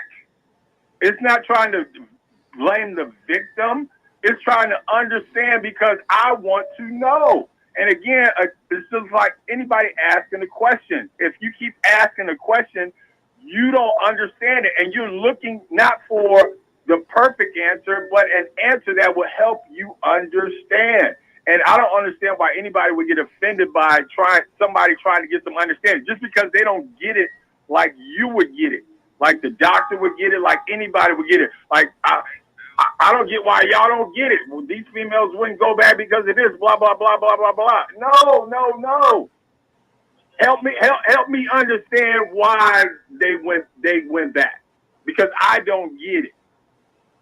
And so again, I don't get people being offended by your questioning because that's the only way you're going to get an answer to anything is through dialogue and through talking.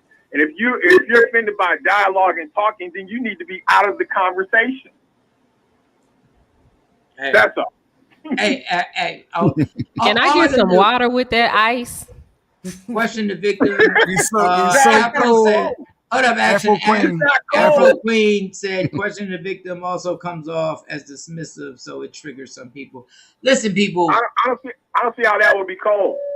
It is because you got an answer. It's just you're not gonna understand it. So action, Tony, if we get hold up. If we get one answer, if we get two answers, those aren't the universal answers. But they are. No, but they are. Wait, Shawnee. Two answers are the universal answers? Most of the time they go back. How in the hell can two answers be the universal answers, Shawnee? But that's what I'm trying to explain to you. But most of the time, because I've said this like 3 times, most of the time the victim goes back because they felt some kind of pressure and they were manipulated. You can be 100% right in your mind. Other people have opinions.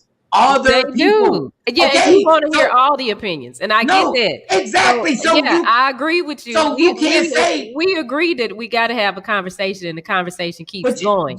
But when y'all say, "I'm looking for the answer," I'm just say, "I want more answers." Just say, I'm having the question. Do you know how many questions? If you ask me why is it I cheated or had an alcohol problem, you think there's one answer, Shawnee? No, it's probably multiple answers. Okay, so having one or two answers doesn't solve anything. Right. You're absolutely right. So that's why you keep asking the question.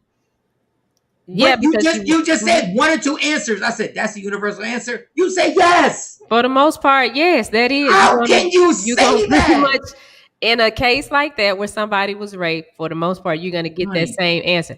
That's all I'm saying is that when y'all say, well, we didn't get the answer, you got some answers. Sonny, you said that's the universal answer. Go ahead, Axel. The victims didn't even give a one answer. We didn't even hear that from the victims. We didn't even hear, well, I was starstruck. I had to go back because I was trying to look for a come up. They didn't even say that. They're not going to say that, Action. They are not going to say that. Oh, my God.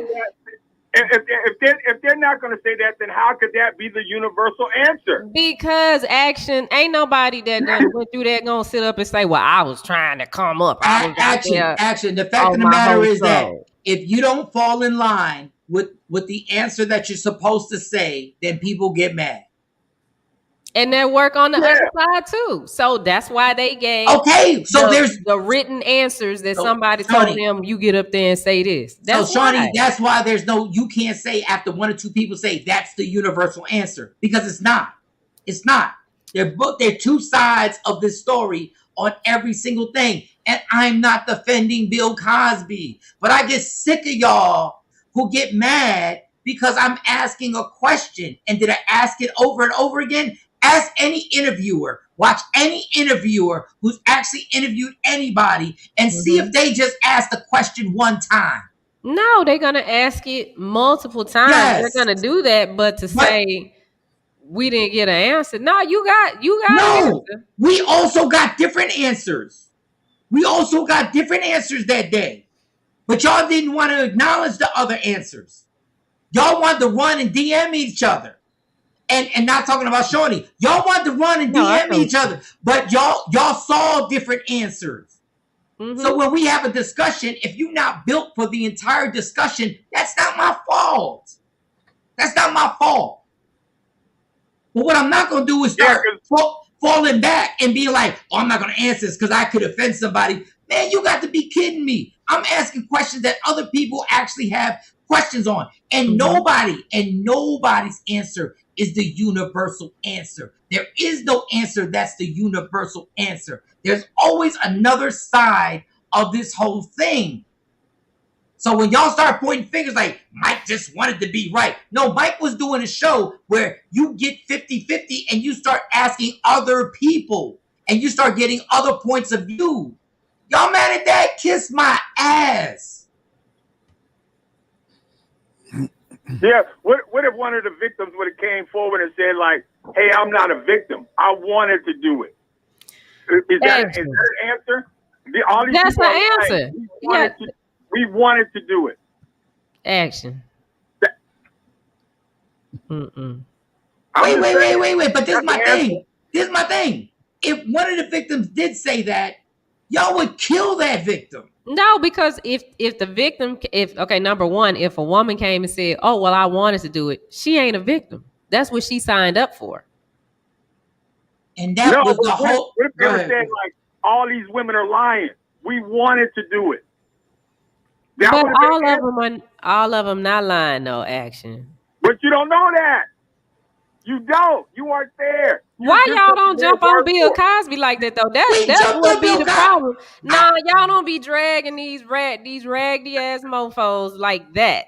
The victims always get drugged through the mud, then through the manure, then through the water line, then back through the mud again. Ain't nobody this passionate on Bill Cosby, R. Kelly, that man Jeff Epstein. Ain't nobody that passionate on them. Whoa. Slow down. I've been the one killing people. I sat right on this show. and said, how y'all goddamn women gonna sit there and be like, I'm an independent woman, but y'all want to go see Chris Brown? I sat right here and killed Chris Brown, and y'all all gave me the look. I sat right here and said, how the hell y'all gonna be like, I'm for the victims, but girl, I got tickets to go see Chris Brown. You want to go with me? Don't forget, I've been saying this about R. Kelly for forever. I've been saying this, that y'all want to line dance at the damn wedding reception. Saying and dragging him is two different things. Wait a second. We dragging these victims like they just hold Johnny, on. I'm not dragging Chris Brown. No, not like that. No. How am I not dragging Chris Brown when I'm... You say something about it. You say something about it, and that's it. Chris Brown don't get drugged. I sat there on the radio, and I was like, why do y'all still want to go to these concerts and say y'all don't want a woman to get punched in the face, but y'all want to go to a Chris Brown concert? How much more can I do to drag somebody? Hey, Ike Turner didn't go into the priesthood. Ike Turner did not become a monk. So after Tina, anybody that dated Ike Turner, are they victims? Yeah. They knew he was beating Tina. They might not have believed. They might have felt like it's gonna be different. It's gonna be. See, you laughing at that, but that's how some people think. Like, oh, it's gonna be different for me. That ain't gonna happen to me. I got this. But see, the thing about it is when some people think like that, you have to get some type of understanding. So you have to ask the question, like, why would they do that? Because they think it's not gonna happen to them. Hey, action. This is the bottom line right now. If Chris Brown had tickets for us right now, we go. Period. Oh yeah. He beat the shit. Hold up. And he lumped Rihanna up viciously. And I have called this out. And you know who I get the most pushback from? Other women. Other women have been mad at me. So don't tell me about this Bill Cosby nonsense, because I crucified Bill Cosby. All I did was ask a question about the victims. But when that R. Kelly song come on and he was peeing on 16-year-olds, y'all still dance at the wedding receptions. Don't look at me. Don't look at me. Y'all still be right there. But y'all is mad? that dragging R. Kelly, or is that talking about the women that support Shawnee, him? explain to me how else can I drag somebody if I say you shouldn't go to a Chris Brown concert because he beat up Rihanna? How else can I drag somebody? The same energy you got in pointing out what the women's flaws are, point out his flaws. You just say, hey, he beat her up. Why y'all gonna go? Y'all stupid. Y'all da. Put all that energy into that. I just gave you all the energy I had to say not to go see Chris Brown. Yeah, on us for saying, okay, we gonna buy the tickets, or we still stepping in the name of love at the concert.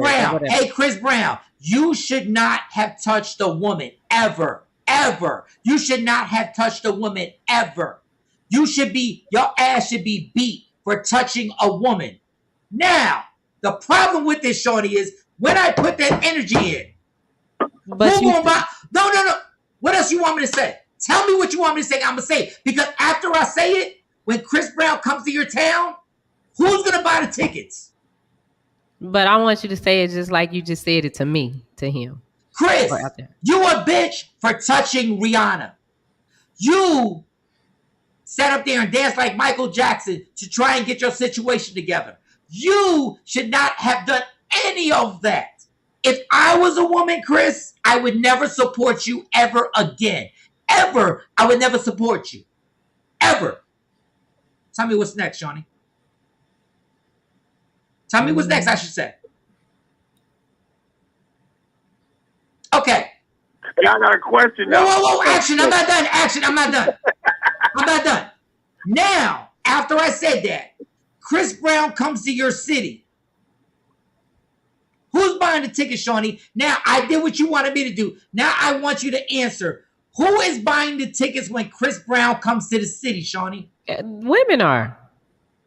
So when I say, how do y'all want me to get all upset because y'all mad at Bill Cosby and y'all mad because I tested and I asked questions about a victim, but y'all still going to see Chris Brown?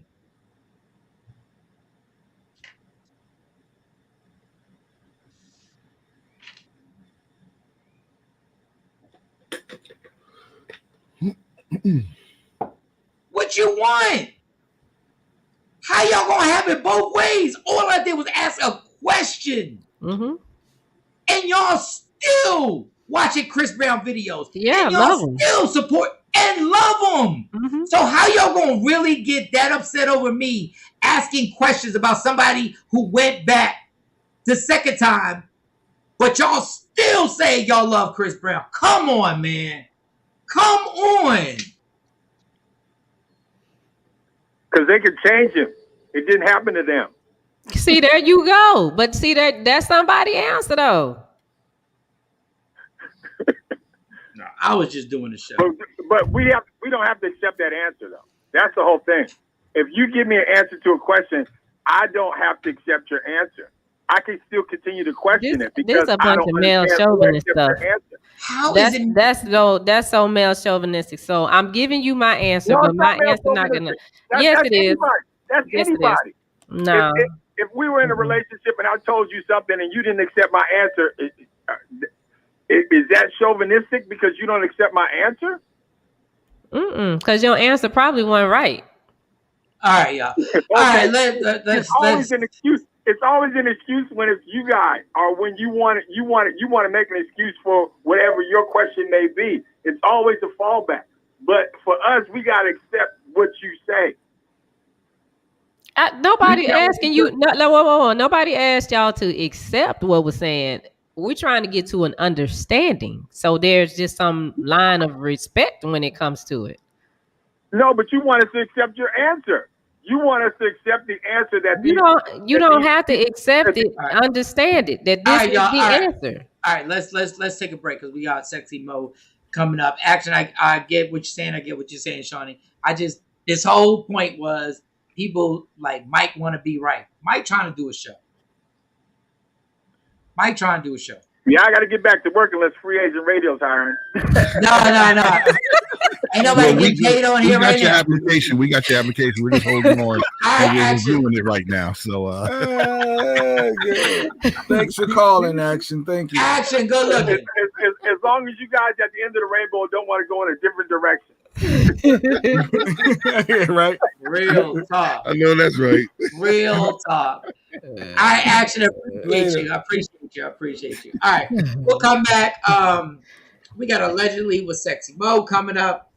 We didn't even touch on LeBron James spazzing out at his son's basketball game. And I'm not even going to touch this one topic because I don't even feel like I don't have the energy.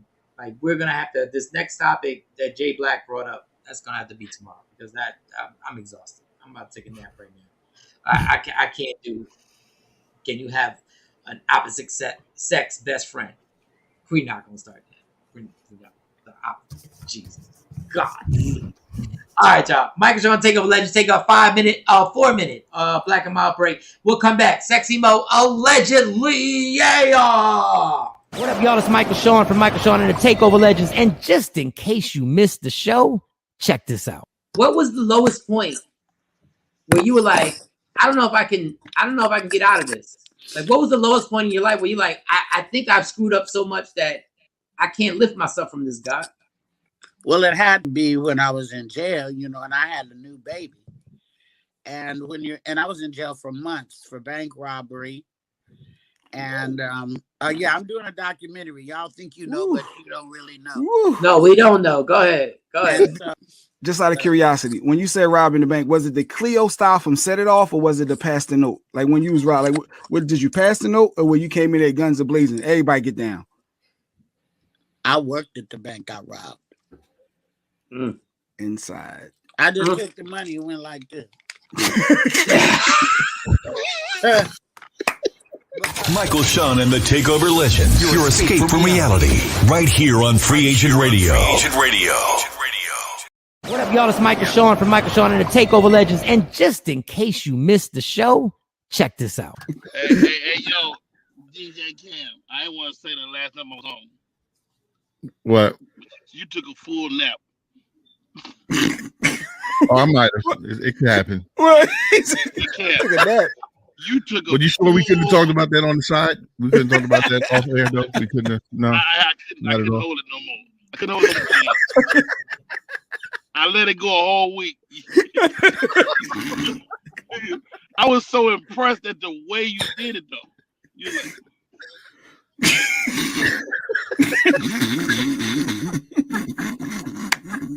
Rodney. I wouldn't get caught because I'd be snoring.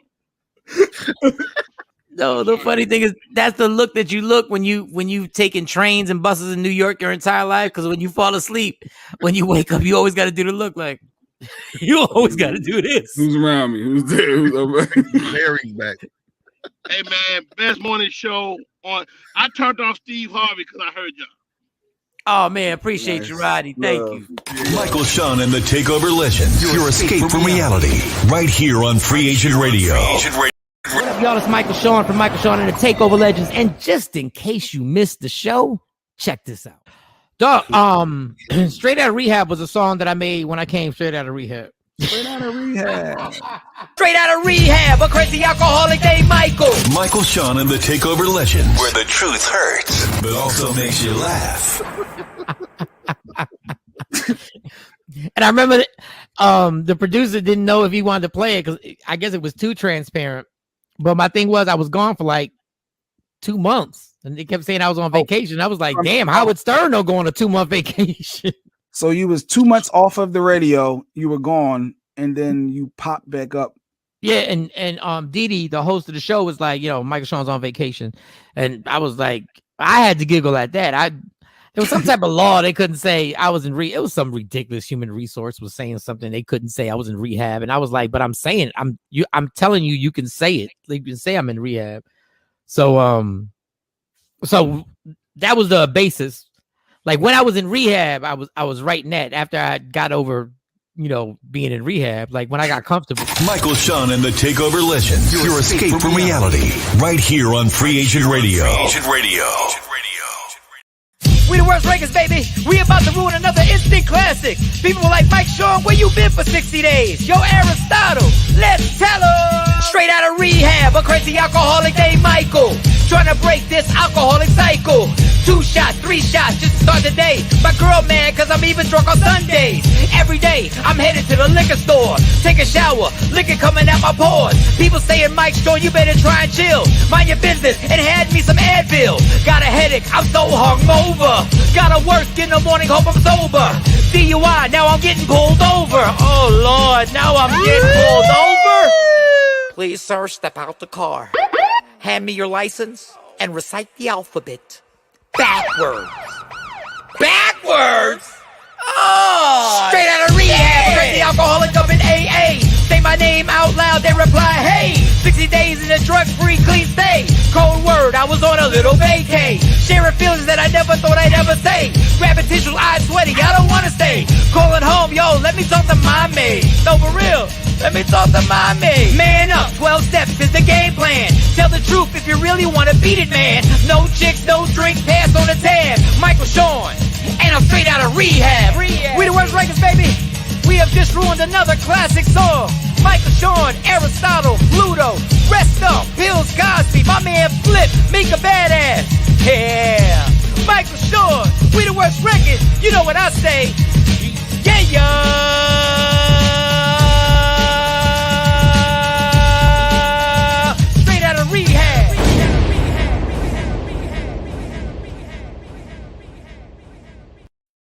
Don't never stop if you wanna be on top, yeah. Tap in. Tap in. Michael Shawn TakeOver Legends.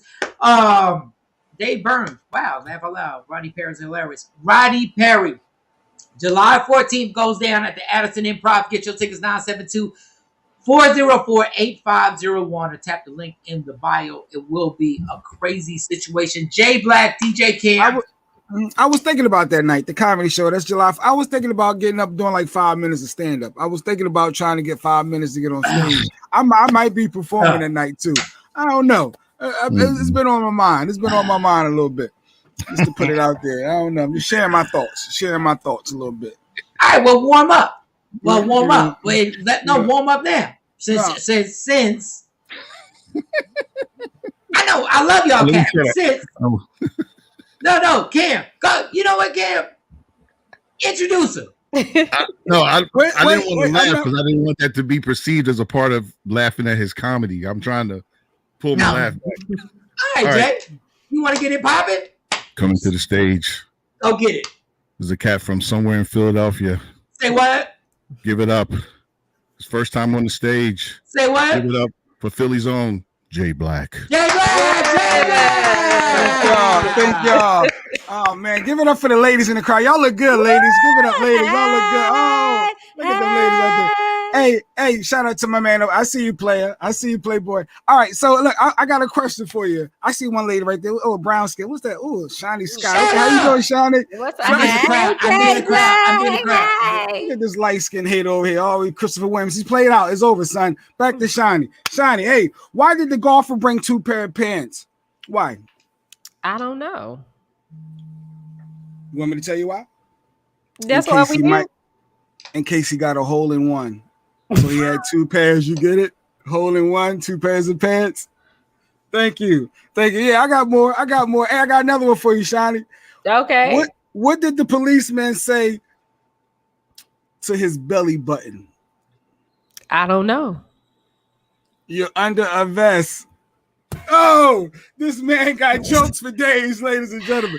Hey, so no, I mean, I would just, there was a couple ones that was on my mind, but I may have some stories I may tell. But I was just thinking about it. Like, it could be kind of fun to get on stage and tell some jokes, like. You know what the funny thing is? The funny thing is that as much as, it's just us, I felt your sweat. I felt you starting to sweat. I felt the back of your neck starting to sweat with the silence. Wait, Mike, how long was that set? That was actually 2.5 minutes. The golfer having 2 pairs of pants because he got a hole in one. That was classic. Like, that was a good one. I just had to set up the delivery a little bit differently. But I got some, I gotta put some stuff together. But it's been sitting on my mind. Let's get up there, talk to the people, talk to the crowd. Go ahead, Jay. Do like a minute and a half. I want to do what a real audience would have done to you. Go ahead. No. The Christopher Williams thing was the oldest joke ever. Like that would he thought he handled you, Mike. He thought he handled the heckling. He thought he killed it, and everybody was like, first of all, the crowd would have. There are a lot of people who wouldn't know who the hell Christopher Williams was. Go ahead, Jay. All right, here we go. Hey, I got for Mike. I'm gonna talk to the light skinned guy. Hey, light skinned guy, what do you call a pig that does karate? Come on, light skinned guy. What do you got? What do you call a pig that does karate? What, dark skinned guy? Hey, we call him a pork chop. Nice job, dude. No, didn't work. All right. I got no sound effects. I'm so mad right now. I was reaching with that one. Back to the golfer. The golfer one was a good one. Why did the golfer had 2 pairs of pants? Just in case he got a hole in one. All right. What do you call a black man who's never did anything illegal in his life? Never did anything illegal. What? I don't know. Guilty. Oh wow. Had to think for a second, but that was good. That was good. I started doing some of your old jokes. This is what Jay Black does when he's not involved in the drama that goes on in the show, and he ain't been a part of it. He just sits there and goes like, I think I'm gonna break the show. I'm gonna bring some stuff up. I'm gonna loosen this up. Let's loosen this up. Let's change this up a bit. All right, ladies and gentlemen. I see Sexy Mo. Okay. The Sexy Mo in here, please. My nap is going to be my bad. Did you see your set? My bad. You said what? I said, did Sexy Mo see his set? Was she? That wasn't a real set. That was a set. That counted. Yeah, but it was just, it was a couple little boom boom. All right, give me 2 more. You got 2 more jokes? Please. No. I gotta process things. Actually, I think I'm more of a storyteller. I think I'd rather tell a story, like one of them type of jokes, than the boom bap. Sometimes there's a black man, white man, and a Chinese man. Remember them back in the day, or knock knock, and I'm gonna think about it. I might July 14th open up for Rodney and Mike Shawn, and I might be the opener. Get on stage, warm up the crowd, talk to the people a little bit. Are you having more people show up, or is it just y'all? I don't know. We're trying to figure it out. Figure it out right there. I mean, if they need me to do 15 minutes, just let me know. I wish you would do more just than give me a little heads up so I can mentally get prepared. That might be my first time on stage. I might. Give me a heads up. Give me a heads up. Let me know so I can find these jokes. I can find more jokes. So I can figure this out. Oh my gosh. Let me think. Yeah, because comedy is just about real life experiences. So I can talk about relationships. I can talk about my kids. I can talk about work. I can talk about a lot of different things if I really put my mind to it. And I don't know if I'm more mad at people mad at me about questioning the victims, or if I'm more mad at you trying to have philosophy on comedy. God, oh my God. I think I might. Tam, you gonna be at the show July 14th? Tam, you'd be surprised. Yes, she's in don't the laugh house. now, Tam. Don't. That's Tam, right. please come to the show. Mm-hmm. Oh Lord. I think I might. I think I might try to do like 5 minutes before, as people walking in, at least something. I think I might. I will say this about one of our phone callers, Action. Shout out to Action. I realize Action is very reckless, and I like him. We got to give him. We got to send the link and put him in one of the boxes. We got to give him a box. He don't give up. I love the fact. I just felt bad. Yes, I'll be there. Oh, I'm glad you're gonna be there. We'll see. And don't give him a Modelo, boy. He really get wide open. Mark said, "Don't talk about crossing that line, man. The lines have been crossed." So, bring up Sexy Mo. It's been a long show. I was so happy before. I was so happy. I just tried to brought your happiness back. I just brought it back. No, you brought it back. I'm just getting killed. I'm getting killed from all angles. I'm getting Y'all killed. gotta introduce Mo. We can't just bring her up. So, ladies, let me do it. Let me do it. Let me show you how I can introduce. Hey, like, shut your. Oh, go. No, ladies and gentlemen, each and every day we're glad to have her. She's part of the TakeOver Legends team, long time co-worker and friend. like 6 different degrees, very educated, and she brings the allegedly. If you want entertainment news, we got it for you right now. Sexy Mo, ladies and gentlemen, give it up for Sexy Mo. Let's bring in Sexy Mo. That's our girl. Oh, He's on fire. Jay Black's on fire right now. Jay Black is now a comedian. I was thinking about we was arguing so crazy, and people killing me. And but Jay Black tried to bring the comic relief. So the comic relief turned into you actually doing a set at Improv. No. Let me switch roles since you got your hand in so many things. Let me switch roles. Let me be you real quick. That was good and all, but your timing was off. That was good and all. Yes. Your punchline, your That was my delivery. first time. That was my first time. Jay Black, shut up and take this criticism. Shut up. On the delivery, I see where you was trying to hit it and quit it. I get what you was trying to do, but it just didn't come across. It didn't resonate with the crowd. I appreciate that feedback. I appreciate it. It's not a little like me. That's Jay Black all day. That's Jay Black all day long. I didn't practice. Hold up. In real life, this is the funniest thing ever. In real life, Mo has Jay Black down so crazy. To resonate. Mo has this thing where she points at her watch and she's like, don't forget show prep. Let's go, people. Time. Jay Black. I did a you on you. Yeah, she did. She did. What you trying to get on stage, Sumo? We want to have a battle or something? I know my lane. My lane. I'm not a comedian. I know my lane. I can't believe.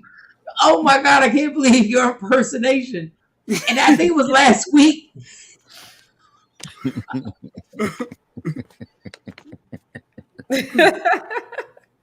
I'm just saying. Y'all done busted Jay Black's bubble. He was all on cloud 9 about doing this. I broke up all that serious. Busted his little bubble.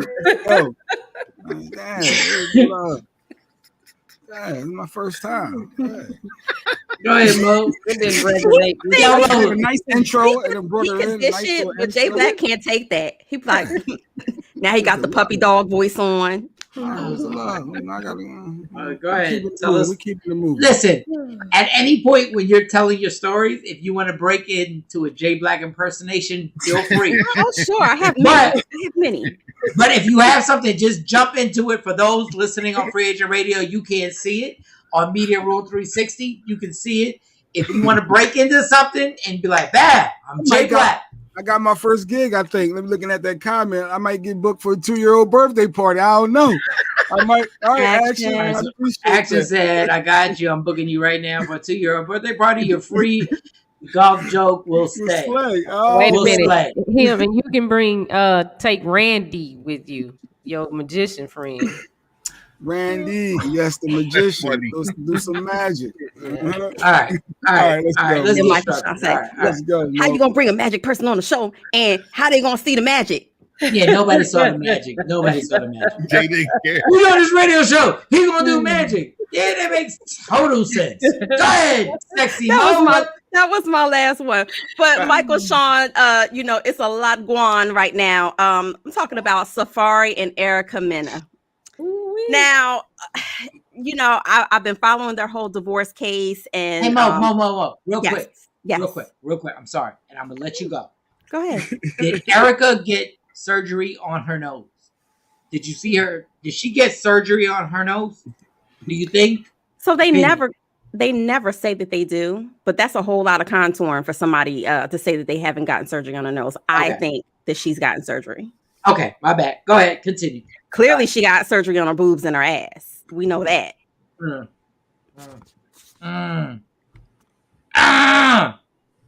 I be mad if I was, somebody got surgery on their ass? I don't know. What was that? I'm sorry. It was something that Mo sent, and I was looking for something else for her show, but my bad. Jay, would you be mad? Ken, would you be mad if your woman got some surgery on her ass or breast that enhanced them? Would y'all be mad? Was it before me or while we're in a relationship? Because I don't know about the care that comes along with it. They be hurt down for a couple of years. this But yeah, dude I would was love to. for me. Oh my! What No, happened y'all to together. a Y'all word? together. Y'all together. Sickness and health. What happened Nah. to that? That's a requirement for me. So just the natural though, not. Oh, not so the, if the package didn't come with the yeah, in the chances are beginning, he she wouldn't wouldn't. be around. she'd be a Okay. Bismarcky, just a But friend. yeah, but I support it. I Oh, would support really? it. Why? Go ahead, Cam. Go She ahead, could Cam. have a sparkling personality. Oh my god! Oh my god! I can't do this. Y'all be looking at it all the time and drooling Help, over Mike. the Mike, girl. help. But you wouldn't want your woman to have it? Mike, put your hand out. What are you doing? I can't. Cam said it. Cam said it. I fell right in that pothole, didn't I? I can't. You did, and it was deep. Oh, deep. How's this shit? All right, well, just tell. Please, You bent the it's ram about- and everything with that one. It's about to But go somewhere. All right, So, back to the stories. What was it? Erica Mena, so what? Erica Mena and Safari, we all know that they're getting a divorce. Is underway. all right, Mo. And so I'm he's sorry. been fighting. Go I'm ahead. sorry, Mo. I'm sorry. I'm sorry. I'm sorry. Cam did it. I can't resist. So Jay, I thought you were going to Cam. No, Jay. I'm going to Jay. I think Jay has had enough for today. So you have been. Jay got enough for the day. I quit everything for the day. No, I quit let it everything for the roll. day. But I hear the drop in his voice. The what? No. So Jay, I thought I had the relief that He break thought he that saved the thing. day. Yeah, and they talking about Jay. I'm like, wait. Allegedly ain't say So today. Jay, if wifey was like y'all together and she wanted to get enhancements, would you be mad at that? Like she's doing it for you. Yes. Listen, Soldier Boy, she's doing it for you. She's doing it for you. Are you good with that? I just watched this Teen Mom. I know I watched Teen Mom, but I know. But and the girl had surgery and she was down for a while, hurt, banged up. I said that's a lot of work trying to take care of somebody recovering from that. She's doing it It for depends on what you have. She may have had a whole mommy makeover. Yes, with but she's tummy doing it tuck and all for of you. that. Don't let get Jay Black off the track. Don't let him get off the track. Jay, she's doing it for you. She's doing the enhancements for you. I Are get you what you're good? saying. And then she break up with me or something after I help recover, and then the next man has I don't know. Oh my God! Help rebuild. There I would is have a to think about it. I would have somewhere to, waiting for you. There is a therapist out there with a big old fluffy couch. This function on this show is so crazy. Where the mic go? I would have to think about it. That's all. That would be my official answer. I would have to think So about it. you would literally cut your nose to spite your face. You would literally not want her to get. You wouldn't want to benefit from that because you're thinking about if y'all break up. If she wants. I would just need time to think about it. I would need time. No, That's go all. to the story. Please Go to go to your story. Go to the story. Back to Erica Mena and the Safari. Go to the story. Go to the story. Go to the story. Go to the story. Divorces. So of course, we know that they're getting in the middle of the divorce, and of course they're on their second baby. Well, Erica Mena has popped out the baby. Congrats to her. The baby, of course, was in the NICU for a few complications. However, my thing, and women are probably going to get mad at me right now, but if don't start that. Don't start that right now. Don't start I already that. know someone going to get mad at what I'm about to say. Don't get it. You'll get text messages. You'll be just don't get it down. I'm telling you. I right already now. know. My thing is, you're divorcing him. You said you ain't want him no more, right? So he said, well, I still want to be a part of my kid's life. I want to be in the delivery room, right? Mm-hmm. You're stressing me out. I don't know, telling the judge she doesn't want him there because it was too stressful. So then 4 days after you have the baby, you hit up social media and you try to drag Kaylin Garcia in the mix, talking about you're messing with a married man. You screwed my husband. You knew he was married because, of course, some video surfaced from Safari's birthday party, of course. And so she's like, look, Caitlin Garcia has been out of the media. She's been sipping water, staying fine and minding her business is what she said she's been doing for a couple of years. And so, of course, Erica Mena's like, well, hey, you and Joe are supposed to be cool. Y'all supposed to be friends. How you smashing out Caitlin, right? So my thing is this, Erica, you just had a baby. So the only thing really in between y'all two are the business of the baby. Why are you putting him on blast, even if he was smashing Kaylin Garcia? Why are you mad that you're like, oh, you're out here, effing around with her, but your baby is in the NICU? Why are you not here with your baby being in the NICU? But you got to start how you finish. You got to start with that same energy. And I feel like if you didn't want him there, why are you making a big public spectacle out of this situation? Hey Mo, you know what? I wanted to jump in and just say, okay. You keep going. I'm a female, and my thing is, I had this conversation with a couple of women, and they were like, "That's wrong because they're married." And I'm like, "Yeah, but she says she don't want Safari no more. She's in the middle of a divorce. She doesn't want to be with him anymore." Okay, yes, they have a baby. Yes, should he be there for the baby? But you even pushed away on that. So now that you see him out and about with somebody who fine, got a nice body. Who's been sitting on the shelves, sipping her water, preserving herself. Now you feeling some type of way. I think that's wrong. No. Especially dragging him in social media. Maybe you don't, but when they still married, so you don't know what conversations they have. And these hoes. I just want to say that. Women do that all the time. They might be trying to work it out. No, he could have been a little bit more classy about it. Don't be all out. Classy. So the thing is, right up. Hold on. Let me read the comment. I'm a fan of Erica and feel sorry for her. Mentally, he seemed drained by Safari and has completely shut down on her. I hope that they both find peace for the sake of the kids. And I agree with that statement. I hope that she does find peace, but you're not going to find peace dragging two people in social media. You're not gonna do that. You're not gonna find your peace and your inner Okay, before you punch the screen, let me read the comment. Why is Safari in Miami? Why his child is in the in the NICU. In the NICU, and my kids were there too. The child, he was going to go to court to be in the delivery room because it's so important that both of them full of ish. But I thought he was there because there was a picture up of him holding the baby. So herein lies the point. Remember, he actually took her to court in order to, have the judge force the situation where he was able to be in the delivery room. Yeah. She came back to court saying, no, this is stressing me out. It's causing me undue stress to my unborn child. It's causing undue stress to me. I don't want him there. Okay, so my only thing is keep that same energy. Like if that's what your stance is, then keep that same energy, girl. Okay, yeah, put that but comment. They could have had different. Hold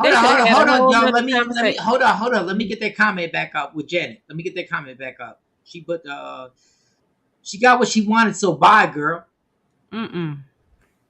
Now he got to make better decisions for his child, not necessarily the mom. Your baby's in the NICU. Come on. Right. Now. But remember, they drug Safari for life. They drug him and said, so what? Like the baby gonna be a baby. The baby ain't gonna remember if you even there. Why you met? Like they drug him and they were so against him being in the delivery room or being a part of the child's life. And now look. Okay, put that comment back up. So we can see the comment. Stephanie said, grow up, Safari. Oh, you ain't spelled that right. But I'm not a good speller either. Grow up, Safari, and man up. Mm-hmm. Yep. For the child, but not for Erica. When people, because when people are married, they go through stuff. They break up. Today I'm mad. Then the next day they have a phone conversation, and it's okay. We gonna work this out. It's back and forth. All right, next story. Let's. He needs to get a divorce. If that's then it was like, I'm with Mo. Okay. Mm-hmm. And Shartice like, oh, now she mad. I'm a big proponent of being there for your children, but from her angry posts, it just seems like Erica Mena is focused on the wrong thing. She's focused on him being there and what he's doing while she's laid up from after having his kids. I'm stuck here at the hospital and you I'm over there smashing. I'm stuck. My boob's hurt. Girls. He's smashing chicks out. while she's having kids. After I'm they- so confused with y'all women. Like, I'm so confused. Like, the dude is knocking chicks off as she's recovering from having a kid, and y'all taking his side. Oh. I don't understand y'all. It's Tuesday. All I'm saying is keep that same energy. I'm an equal. I'm an equal opportunist. No, this I'm dude equal ain't. opportunist. This dude ain't at all. And you guys are literally killing this girl. Oh, no. I feel bad for her. But however, she put out all that big talk. You know, she was in court saying, I don't want him here. No, all of that. Okay. Well, sis, you got to keep that same energy. No matter how much it hurt. No matter how much it hurt, you got to keep that same energy. He was there. About that. That's a good point. I never even thought it. I like that. No, I mean, they both need to get some stuff together, but for Safari to just be like, I'm going to go to a party while my baby in the NICU. I mean, you can only sit at the hospital so long. I get it. And most, Girl, they can't come home from it, but- women, he ain't shit. I mean, know. I agree. I And guess know. what? I know because I've been that dude, Mo. But guess what, Mike? Neither was she. Men of That's them not been the around. point. Mo. I'm an equal opportunist. Mo. She's having a kid. Sit your ass down and sit next to her. But she said she didn't want that. So that's my only issue. She said she didn't want that. So now you're I don't care penalizing him if you don't because want went that. to I'm court. going to be there. I'm going to be there right But next she went to to you. court. She went to court asking the judge to ban him from I'm being not. there. You know what? I'm not fighting these. I'm not fighting these fights for y'all. Y'all right. Safari's right. I'm not fighting these fights no more. I'm not saying either one. I'm not saying either one of them are right because both of them clearly got issues. But all I'm saying is, Erica, don't come to social media trying to drag him and trying to drag Kaylin Garcia over something that you initiated. This is what you said you wanted. I'm saying this is what she said she wanted. Of course, when you divorce or file for a divorce against someone, you're saying I don't want him. He's community property now. No, because it ain't final. Go to the next story. Y'all are the vagina monologues for real. Just go because y'all just like. And that happens, yeah. You say you want a divorce, you see your dude with somebody else, and then you want him back. Y'all still married. It's Safari. It's Safari. It don't matter. Yes, it does. Safari can't be taken seriously, and two people can't be taken seriously. But they married. They still married. They're not divorced. When you file for it, it's not final. Oh my God. Go to the next. Y'all taking Safari serious. I ain't never been married, so go to the next story. I'm falling back. Because I've been killed, so I'm falling back. Y'all go ahead. Well, speaking of Michael Shawn, my man Mark Lamont Hill is being dragged right now by Willie D. Now, you know, Mark Lamont Hill is like one of my favorite commentators. And it appears that, you know, he posted this Bill Cosby flyer of a homegoing situation, saying that it was a welcome home party for Bill Cosby. And I'm pretty sure the party was fake as all get out. But of course, you know, people pull up these memes and they doctor up these flyers or whatever. So he put it up and, you know, he expressed his dismay and his discontent for the flyer and said, really, like basically F all y'all for putting up this flyer. So, of course, Willie D had to throw his sense in it like, oh, now you saying F all of us. You know, where was that energy when, you know, the Jewish community was after you for standing up for Palestine and stuff. And so he keeps going, you know, back and forth in regards to why are you so diehard set about Bill Cosby? Why are you so in support of him? You know, where was your support for the victims? And don't say that you're, a pro-victim type of, there it is. Don't say that you're pro-victim now, because where was that energy for victims before this whole Bill Cosby situation came out? He said that he's giving him the whole Stephen A vibes, Stephen A. Smith, that is. And, he's not here for it. Well, he said, now you went out and you apologize wholeheartedly, against that whole Palestinian thing, but you can't use that same energy in this situation. All right. Well, I don't have any more energy for Bill. So just who them old white people in the back? It might be a pill for that. Yeah. If you need a joke, just let me know. I'm here. Remember, I'm comedic relief. Jay Black, give him a joke. I have no room for Bill Cosby. I have no this. Go ahead, give him a joke, Jay Black. Hey, I got a joke for y'all. Here we go. Give it to Hey, him. why did the man get hit by a bike every day? Come on. Because Bill Cosby drugged him. No, Mike. He was stuck in the vicious cycle. Come on. Well, speaking of vicious cycles, Michael Shawn. There you go, Mike. R. Kelly. He's not the only person. Wait. You're really gonna do a R. Kelly story right now. You're really gonna do a R. Coming Kelly off of story. Bill Cosby. Yeah, go for After it. all the beef I've taken from all these people mad at me for actually just having a question about the victims, you're gonna do a R. Go ahead. This is what kills me about black women. Go ahead. Do an R. Kelly story. Go. I guess R. Kelly's not the only man trapped in the closet. His legal team is too. They are stuck on Chuck right now, trying to pull his case together. And so they are trying to delay it again.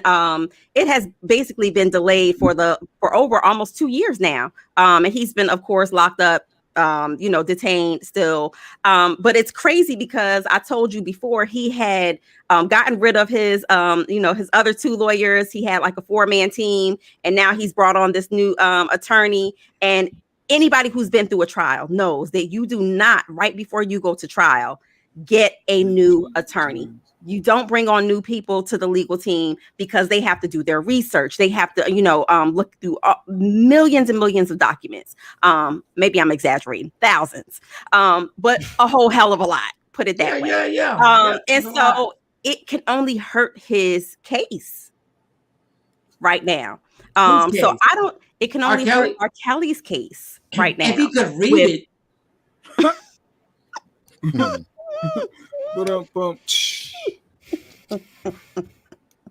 What? What I say wrong? I'm waiting for Jay Black to come with the what I say man wrong? who can't read. What I say wrong? Man who got 2 eyes but can't read. I'm waiting for a joke. Shorty Doo-Wop, my mate. Oh, I forgot she's not rocking with us no more. No, she is. Shorty Doo-Wop. She has a new job. God bless Shorty Doo-Wop. Love you. Yes. Oh, Dr. Ganesh. My bad. She ain't rocking with us no more.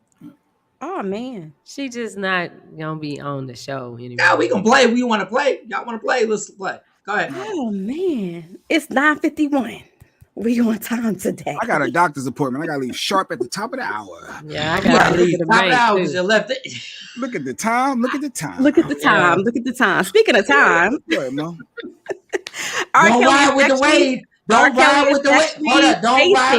Don't ride with the wave, because when the wave gets popping, don't try and jump back on. That's all I'm saying. I've been here before. We've all been here before. Don't jump off the wave and kill the dude. And then when it happens, I promise you, on everything I love, when the wave starts popping and it gets high, don't come back on. That's all I'm saying. Continue. Well, somebody who's swimming in deep water, R. Kelly is facing 13 charges on the child pornography, and they're looking at some serious, he's probably not going to get out. July 19th, he's been locked up since then, and I don't see any reprieve for him whatsoever. Not to mention that his bank account has hit its negative status, as I reported before. So he's just, it's just not looking good for him at all. No, it doesn't. But step in the name of love. Step in the name of love. Step. Slide it back or whatever. Don't get mad at that wedding reception when y'all rocking. Step, dump. Okay. You know, they still playing the songs. I mean, it has been removed from plenty of platforms, but they are still, you know, when they come on, they still moving to it. Of course. They still moving to it. But somebody who's showing a lot of people love. Shout out to Kodak Black. I always give him a little heat. But shout out to him for giving out 100 air conditions and hot ass Pompino. He really did. He really did. Yes. He did a lot.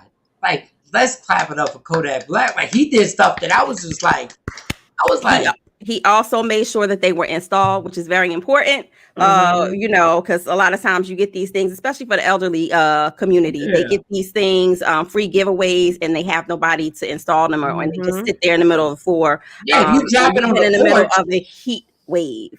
Yeah, you drop it on the porch, somebody could die trying to put it in. God bless. Kodak Black did his thing. Like, go ahead, Kodak Black. Yep, he said that he's on a journey to do things that's bigger than himself. So shout out to him because, you know, too much who's given, much is required. You know, he's gotten a lot of breaks. He's gotten pardons over the last year. He's got, you know, gotten out of jail, gotten a lot of things, you know, removed from his record. So that's good for him. Good for him. All right, one more. Give us one more, girl. It's 9:55. So that means Yeah, it's the Pied Piper of R&B, y'all. Whoa, follow me. Yeah. All right.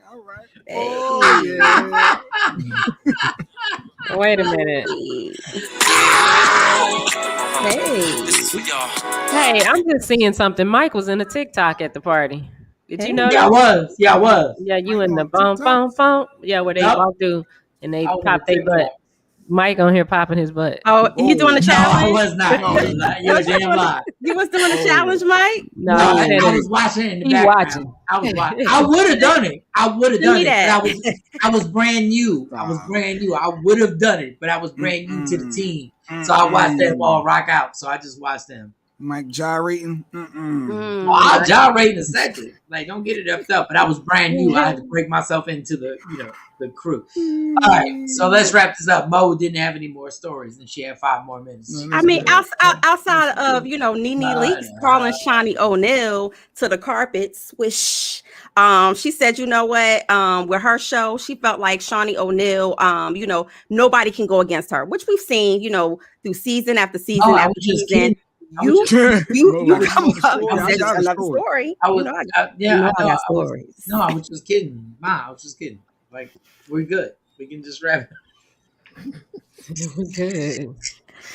You need 1 more, 2 more. What you need? No. You're good. You're absolutely fine. Like, we're good. We're gonna get out of here. I don't want to take them. Because I gotta eat my bacon. It's time for me to eat my bacon. I gotta hit the road, though. I gotta hit the road. Y'all know I got an appointment. Y'all ain't see that email. I gotta go to the doctors. I gotta now 55. Jay got 3 minutes to fuck out. All right. Knock. All right. Why did the Clydesdale give a pony a glass of water? Who knows? What? Because he was a little horse. Clydesdale. July 14th. July 14th. Check out on stage. No, I don't know. July 14th. Addison Improv. Michael Shawn. Rodney Perry. 972-404-8501. Opening for security is David Burns. Thank you for riding out with us, even when you don't agree with my opinion. Mark, we gotta go. Yes, go. We gotta go. We got some people who ride out who, it's all good. Tomorrow. It's Wednesday. Yeah. Tomorrow's Wednesday. Hump day. It's hump day. Right. So tomorrow we're gonna have a bunch of topics and stuff like that we'll have. But can you have the opposite sex as the best friend? Can you have your best friend be the opposite sex? Now I'm going to make sure Jay Black's box is highlighted tomorrow. We're gonna put a shiny thing on there, and Jay, I will fall back whenever you want to say something. Tomorrow, can you have somebody of the opposite sex be your best friend? Don't say nothing right now. Stephanie, shout to you for riding out with us. Shout to you for riding out with us. And all the people who still rocking out. And tomorrow morning, we'll be back. It's Michael Shawn, Sexy Mo, Jay Black, DJ Cam, Shawnee Scott. It's Michael Shawn, the TakeOver Legends. Yeah, I'm not doing the ending. Yeah, yo. Michael Shawn and the TakeOver Legends, where nothing's off limits. Free Agent Radio. Free Agent Radio.